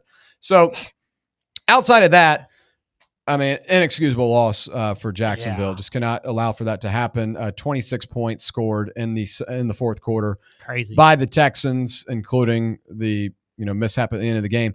But really good defense the Texans do have. Jacksonville just could not get any drives, and the pass rush was incredible from Houston. You had an opportunity to get Cam Little in range, and his range is at the 50-yard line. Yep. And you made a great play, got it to Parker Washington on the sideline, gets called back for ineligible or illegal hands to the face, and you get backed up way too far, and then that was it. So just one of those games you cannot afford to lose, and they did. So you've won a game where you came from behind and won in a miraculous fashion against the Chiefs. You've now lost a game in which you allowed a team to come back in miraculous fashion. So, you still got a lot to play for. You're still in the wild card race right now, but you got to start winning games. And with the Colts winning one in overtime, you really needed one on Sunday to continue to stay just an arm's length away. Now you drop 3 games behind. So it's a tough one. Yeah, really tough. I was a lot more upset about it Sunday, but now it's Tuesday, so I've had some more time to debrief it. Alex, your big takeaway from this weekend and Week 10 of NFL? The Seahawks are the team to beat in the NFC. I mean, they have offensively looked incredible. Sam Darnold has been, everything that the Seahawks had hoped he'd be when they signed him, and Jackson Smith and Jigba has been one of the best receivers in the league. These guys are an offensive machine. And you look at their schedule coming up. I mean, they're going to have that's a nice little finish they got. So they're the team to beat. And right now, my Super Bowl favorites for the NFC. Wow. You don't want to talk about your Steelers? I do not want to talk about I can talk about my Steelers if you want me to, but I mean, you're welcome. I mean, we got 4 minutes. That was my one takeaway. Yeah, Okay. one big takeaway, Brett. Man, it's hard not to talk about Jonathan Taylor, what he did to the Falcons. Okay. 290 yards. He's got to be in the MVP discussion. I mean, what the Colts are doing. But yeah, what he did, and maybe it's more so that I faced him in fantasy in about 3 leagues, putting up 50 points. So yeah, he's been unbelievable. Colts been the story of the year almost in the NFL as far as the team goes. So they just keep winning games, and mine for that 1 seed in the AFC, which who would have thought that? Yeah. Well, I'll cheat. Here's my one big thing outside of the Jaguars, obviously. You talk about the story of the season. Mm-hmm. I think there's a bigger story brewing in New England. How about this Patriots team? Yeah, Drake May. Great one. Drake May, 16 of 31. Not great in terms of the completion percentage, but 2 touchdowns. Had an interception that kind of kept the Bucs alive. But this is a really good Patriots team. Remember when all those Titans fans said they were tired of Mike Vrabel? What do they look like right now? They've also had the easiest schedule in the league. Well, they're 8-2 with a second-year quarterback. But look at that. I mean, Tampa Bay is a good team. They just beat Tampa Bay on the road. But that's their best win this year. Hey, they're still. I mean, listen, it's the NFL. Here's the thing I hate about. And no, I'm not attacking you, Brett. But here's the thing I hate about these type of arguments. It's just dumb. They've played their schedule and they've handled their schedule. They're 8-2, and yeah, they might have played a bad schedule, but they're winning the games they're supposed to. And they're going on the road and being a really good Bucs team. So I don't like they've played a bad schedule. Yeah. They've handled their business. Yeah. If they were a bad team, they would have lost 3 or 4 or 5 games. So I don't like they got a bad schedule. They're handling business. Drake May's among the MVP favorites as well. Drake May right now. Betting odds. I mean, it's incredible. Drake May would be my MVP right now. Yeah. What? Jonathan Taylor would be right up there. Vegas thinks the same, though, Brett. Drake May would be my MVP right now. He's incredible. Yeah. He's been great. A second-year quarterback. And the type of stuff he was doing is not what, a lot of these second-year guys have done in the past. He's the reason they're where they are. Yeah. Him and Vrabel. This is basically a lot of the same roster as last year. Yeah. And they look completely different. Now, having Travion Henderson had a really good showing. 2 touchdowns and 2 long touchdowns, that is. He was really good. Mac Hollins, the former Buffalo Bill, he's been impressive too, had 106 yards. But all of this comes back to Drake May. Drake May's been fun.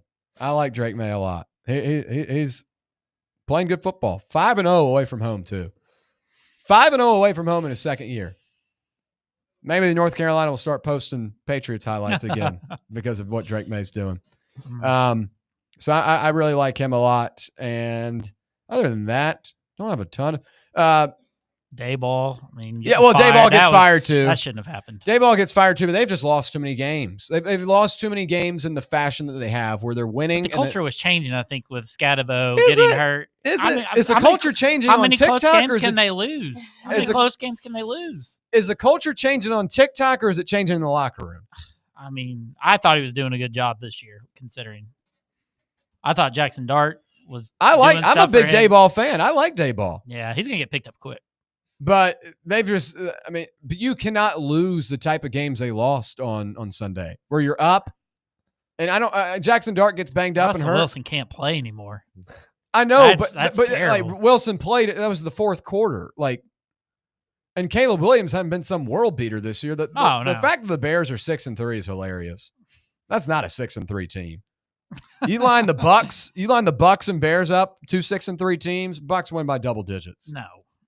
You think the Bears are that good? They're all right. I mean, 6-3, 6-3. You tell me, I was saying the same thing about the Pats. I don't think the Bears are as good as the record says. I mean, Caleb Williams has been better this year than he was last year. Well, yeah, but that's like saying Swift's been better. Defense is better. That's not saying much. I mean, he wasn't great last year. No. So he's been better this year, but I still think he's inconsistent. And I like Ben Johnson a lot too. Don't get me wrong. Yeah. I don't think this Bears team is a 6-3, like a 6-3 Bucks team that's had an abundance of injuries. Well, they've probably played in some of the. I mean, you saw that game they had against the Bengals. If they don't have that wild touchdown at the end, they're and they've had some crazy comebacks. So they've just they've played in some contested games. But I think they're a decent 6-3 team. Yeah. I don't know. I don't know. I do like those Pats though. Brett doesn't like the Pats. No, you gotta. Yeah, 5-0. They're 1 and done in the 5-0 away from home means nothing. That's they're crazy, 1 and done Brett. in the playoffs. Yeah, really? Oh yeah. Oh, when they get down here where they have to play the Bills and the Ravens, they'd beat the Bills right now. Did they not beat the Bills? Did they? I don't know. The I road. thought that was one of their on Sunday Night Football. Yeah. Well, who are their losses? I thought they lost the Steelers. They lost and the Steelers, and I don't know who the other team is. Colts. Maybe Colts beat them. I thought it was like week 1 or 2, something like that. I think it was Colts. I mean, they might have found lightning bottle. Travion Henderson had his best game. Henderson's pro, good. That was the difference on Sunday. AFC playoff picture right now is pretty funny. They lost to the Raiders in week 1. Yeah, that's what it was. Yeah, it was Raiders. God. Yeah. Pete Carroll. The AFC playoffs? AFC playoffs. It's pretty interesting right now. Yeah, I mean, Indy, Denver, New England lead the way. Yeah, Jacksonville's still in it. They've won. The Patriots have won 7 games in a row. Pitt's sitting right there, still leading the division. Yeah. You guys are hanging on. Nah, they're losing the division. All right, when we come back, Chef Allie Campbell provides purple potatoes for the crew to taste. This was a conversation sparked a couple of weeks ago. Now it comes into fruition. Stay right here for the official purple potato taste test of the Playbook on Fan Run Radio. Congratulations. You found sports radio that doesn't suck. This is Fan Run Radio, Knoxville. At Knoxville Insurance Group, they understand the challenges many consumers face when searching for insurance coverage. That's why whether it's for you, your family, or your business, they create a coverage plan specifically for your unique needs. Knoxville Insurance Group is an independent firm, which means they aren't beholden to just one insurance company. They search multiple companies acting as your negotiator to find you the best possible policy and price. Start a quote in minutes at KnoxvilleInsuranceGroup.com or call them today at 865-694-9788. Have you ever found yourself wishing your clothes looked brand new again? Whether it's your favorite suit, that little black dress, or your comfy winter coat, Crown Cleaners can make it happen. From stubborn stains to delicate fabrics, the expert team at Crown Cleaners uses the latest cleaning technology to ensure your clothes come back looking and feeling fresh. Visit one of their 2 area locations, Kingston Pike on Bearden Hill or South North Shore Drive near Dunkin' Donuts. Online at crowncleaners.com. Crown Cleaners, a tradition of excellence. Are you thinking of buying a home but don't know where to start? Well, call VFL Josh Travis, your local mortgage expert with Foundation Mortgage, based right here in Knoxville. Whether it's your first home or your forever home, he'll keep the process simple every step of the way. To get started, visit mortgagebrokerjosh.com or call 423-312-9777 today. Foundation Mortgage Company, LLC is an equal opportunity housing company. NMLS number 1387311.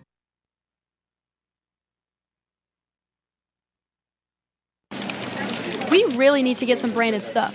Shirts, hats, promo items, something professional.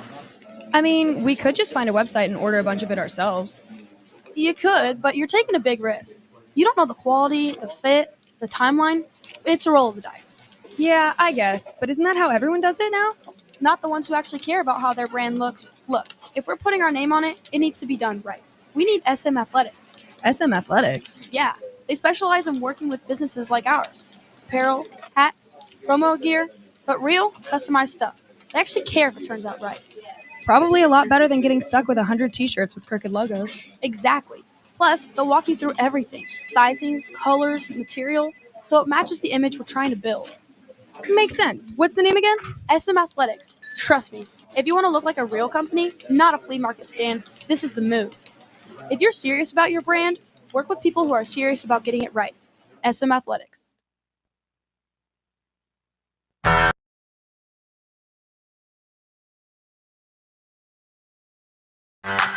All right, back here on the Playbook, presented by VIP Play. Some hype music coming in. We aren't never scared about these potatoes. Coming into the chase test.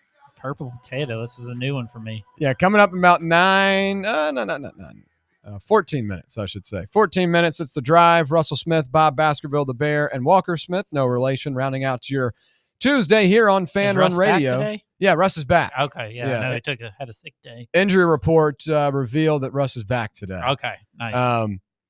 I love the graphic on here too. Allie's purple potatoes taste test. I looked down to see if we had one, and I was like, yes, we do. Yeah, we do. A picture of one. Yeah. Well, I just wanted to put the whole headline there, and I didn't want to reveal. I've never seen a purple potato. So Allie's, so I'll commentate here. Allie is delivering to the production room. Don't take any nibbles yet. We're going to try it all at once. They're warm. And I'll let Allie explain what we've got here as well. Okay. Wow. Look at these. Salted. Yeah. Look at these. It's actually okay. Wow. Okay. So this dates back from a couple of weeks ago. We were talking about, I often go on these little TED Talks about what's new at these fast food places. And I think this might have come up in that. And Allie mentioned purple potatoes. I've never heard of them. I've never had them. Allie, take it away and explain to the audience. Okay. So here today, we have two different kinds of sweet potatoes. All right. One is a Japanese sweet potato, white on the inside, purple on the outside. The other one is a straight up all purple sweet potato called a taro or Ebo. I think there's a couple names. Okay. And here's your fun fact. Some of the longest living populations currently, called blue zones, several of them, this is their main food source. And so Okinawa is an island that's like the highest longevity of any population. 70% of their diet, purple sweet potatoes. Unbelievable. Wow, look at those fun facts. 70%. I'm trying. Am I getting this on camera, Alex? Can you see that? Yeah, you're good. Okay. Oh, yeah. So we have, this is the all purple one that she was talking about right here. Yeah. And tell them how you prepared it, Allie. Okay, so I eat these like pretty much every single day. You just cut it up, olive oil, get it ready, throw it in the oven, 380, probably 15 minutes. Okay. All right, so let's try the all purple one first. Okay. And this looks to be lightly salted as well. So we'll try Yeah, I threw some salt on there. Okay, here we go. Are we counting down? Yeah, we'll just go ahead and go for it. Here we go. I already dug in. Try not to do some ASMR. Yeah. They are nice and warm. Imagine this a little crispy as well. Solid. Definitely get the sweetness. Mm-hmm. I'm trying to compare it to Alex cracked me up. I'm trying to compare it to another sweet potato. It's different than an orange sweet potato. It does taste different. Yeah, it definitely does. Better or worse? This has got a hint of sweetness, but I don't feel like it's as richly sweet as the normal sweet potato. Would you guys agree with that? Great analysis there. Yeah. That I love these. I think it's better. I don't know. Thank you. I honestly, it's prepared well. I will say it's prepared well. Honestly, and this might be way off. And you might be. When I took the first bite, you had it. It tasted a little bit like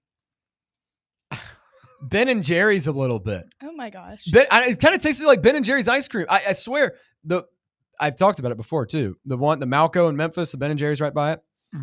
It kind of tasted like little like a sweetness hint from there. I don't know. It might be way off. Like the vanilla ice cream they have at Ben and Jerry's. I don't know. Well, yeah, that's what I think is so fun about these because I genuinely look forward to eating them every single day, and they're so good for you. There's so many nutrients, way better than any potato you can find. Brett's chowing down back there. Brett loves it. Yeah. Oh yeah. What'd you guys purple think? ones. What'd you guys think of the purple one? I like the purple one. Oh, they're good. I hope you guys have an okay ratio. Could they do they could do like French fries out of this, right? Like purple French fries. Yeah. I've made them with the Japanese sweet potatoes before. I haven't tried the like purple that'd be ones. good. Yeah. I think. Yeah, I like But they're good. I like them. Wait, have we tried the Japanese ones We yet? haven't tried the Japanese ones. Okay. So these are the Japanese ones are white inside? Yes, and purple on the outside. Okay. I think they still have majority of the same health benefits as the other ones. Okay. I actually, fun fact, found these in Paris. I didn't think I was going to be able to have them while I studied abroad, but the little tiny market across the street from my apartment had them, and I think I replenished their stock every single week, but that was a little happy. So we'll try this one now, the white one with the purple outer. Yes. Purple outer.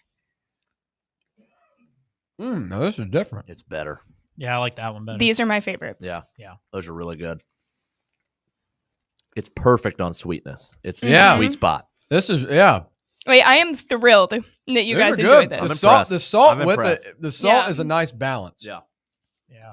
You know, like, you know, some people like caramel a lot. I'm not a huge caramel guy, but you like to have that balance of saltiness with the sweetness. And it's not like this is caramel by any means in terms of the sweetness, but this one definitely has a longer lasting sweet flavor. I'd say the original purple one or the all purple one, it's a little bit more of a faint sweet taste, but you get it kind of mellows out as you continue to eat it. But this one, you continue to get it. So good. You can get these at Whole Foods or Sprouts. Trader Joe's has the Japanese ones, but not the fully purple ones. This is my lunch. Yeah, it's aren't they filling? Oh, Yeah. I mean, we got a decent amount here, but Yeah. they're filling. So I cooked 2 small purple ones and then 2 medium-sized Japanese ones. I would like to see like what the full potato looks like though. Yeah. You know, we got a 'cause guy it's that all- wants to weigh in on. I Oh, guess boy. maybe he's had purple potatoes, Okay. so he wants to. A It's caller. Roberto. Yeah, Roberto. Oh my gosh, Roberto, weigh in. Okay, just making sure because I can't see the video stream. Are these the purple potatoes you can or cannot eat the skin? Oh boy, Can. You can't eat the skin, right? Oh my gosh, I hope. I've been eating them for years, so I hope so. Okay, no. Well, there are some that you should not eat the skin, but this doesn't sound like that. Purple. So I'm a big like when I don't eat potatoes a lot because I used to be fat and I'm trying to not be fat anymore. And potatoes make me fat. Purple sweet potato crisps or like fries are freaking elite. I make them at home. Yes. They freaking elite with the right amount of salt on them. We call them purple and pink fries because my girls like pink sea salt on them. Yeah, nice. They're elite. Yeah. It's top 10 food on earth. Wow, they're really good. You guys were violently going to the computers on that. Well, you were like, "Oh my gosh!" Well, Roberto, Am I when you gonna said die? that, I You was scared me. When you said that, I was about to freak out. I was like, oh my gosh, Allie's Your poisoning face us. Well, can't is a strong word. It's more like you physically, it's hard to eat them. Like you could eat sweet potato rinds now if you really wanted to, like orange sweet potato rinds, but they're a little tough, as it were. Well, I know specifically with Japanese sweet potatoes because that's where the color is. That's where most of the nutrients are. So it's good to eat them. Man, I'm chowing down. Good. Okay. That checks out. Well, they're elite when you throw some. So do what the triplets do and eat purple and pink fries. They love it. Will do. Guys, Vols are making the playoffs. See you. Oh boy. There we go. I feel like to go off on a good note. I like that, Roberto. Thank you for calling in. A purple potato expert calls in. I love that. Be honest. Believe it. These are good. Did it scare you guys when you saw them at first? Because they're a little weird looking to some people. The most scared Better I've than I been. thought it would The most scared I've been is when Roberto, I felt like I was on Fear Factor. The most scared I've been eating them is when Roberto called in and said, "You're not supposed to eat the skin." And I Wait, was, are you guys eating the skin? I know. I'm about to finish my Clean Plate Club in the back. Clean Plate There she Club is. from Alex. I'm still Yay. working on mine. This is lunch. I like it. This is so exciting for me. Now, the holidays are coming up. Mm-hmm. Sweet. Ooh. Hold on. Where Alex is like, where is he going with it? Sweet potato casserole is very common. Never had that. Oh my gosh, it's my favorite. You have to. Could you, You can do make it this for with us. purple potatoes? Is what I'm wondering. I mean, it might look a little different. I mean, obviously, sweet potato casserole has the marshmallows on top, but you can still see the orange. Could you do it with purple potatoes? Well, I will say I've tried to make like a baked purple sweet potato, Mhm. and it's a different texture. Okay. I might try that though, just because. Interesting. Okay, well, we're going to continue eating these purple potatoes from Allie. Great job from her cooking them, and Yes, we thank enjoyed the taste you, test. Allie. I need to clear my mouth so I can get to the outro here, but we appreciate you listening along with us. Coming up next, it's The Drive live right here on Fan Run Radio. For Brett Hollander, Alex Sarkis, Allie Campbell, I'm William Patterson. We'll see you tomorrow.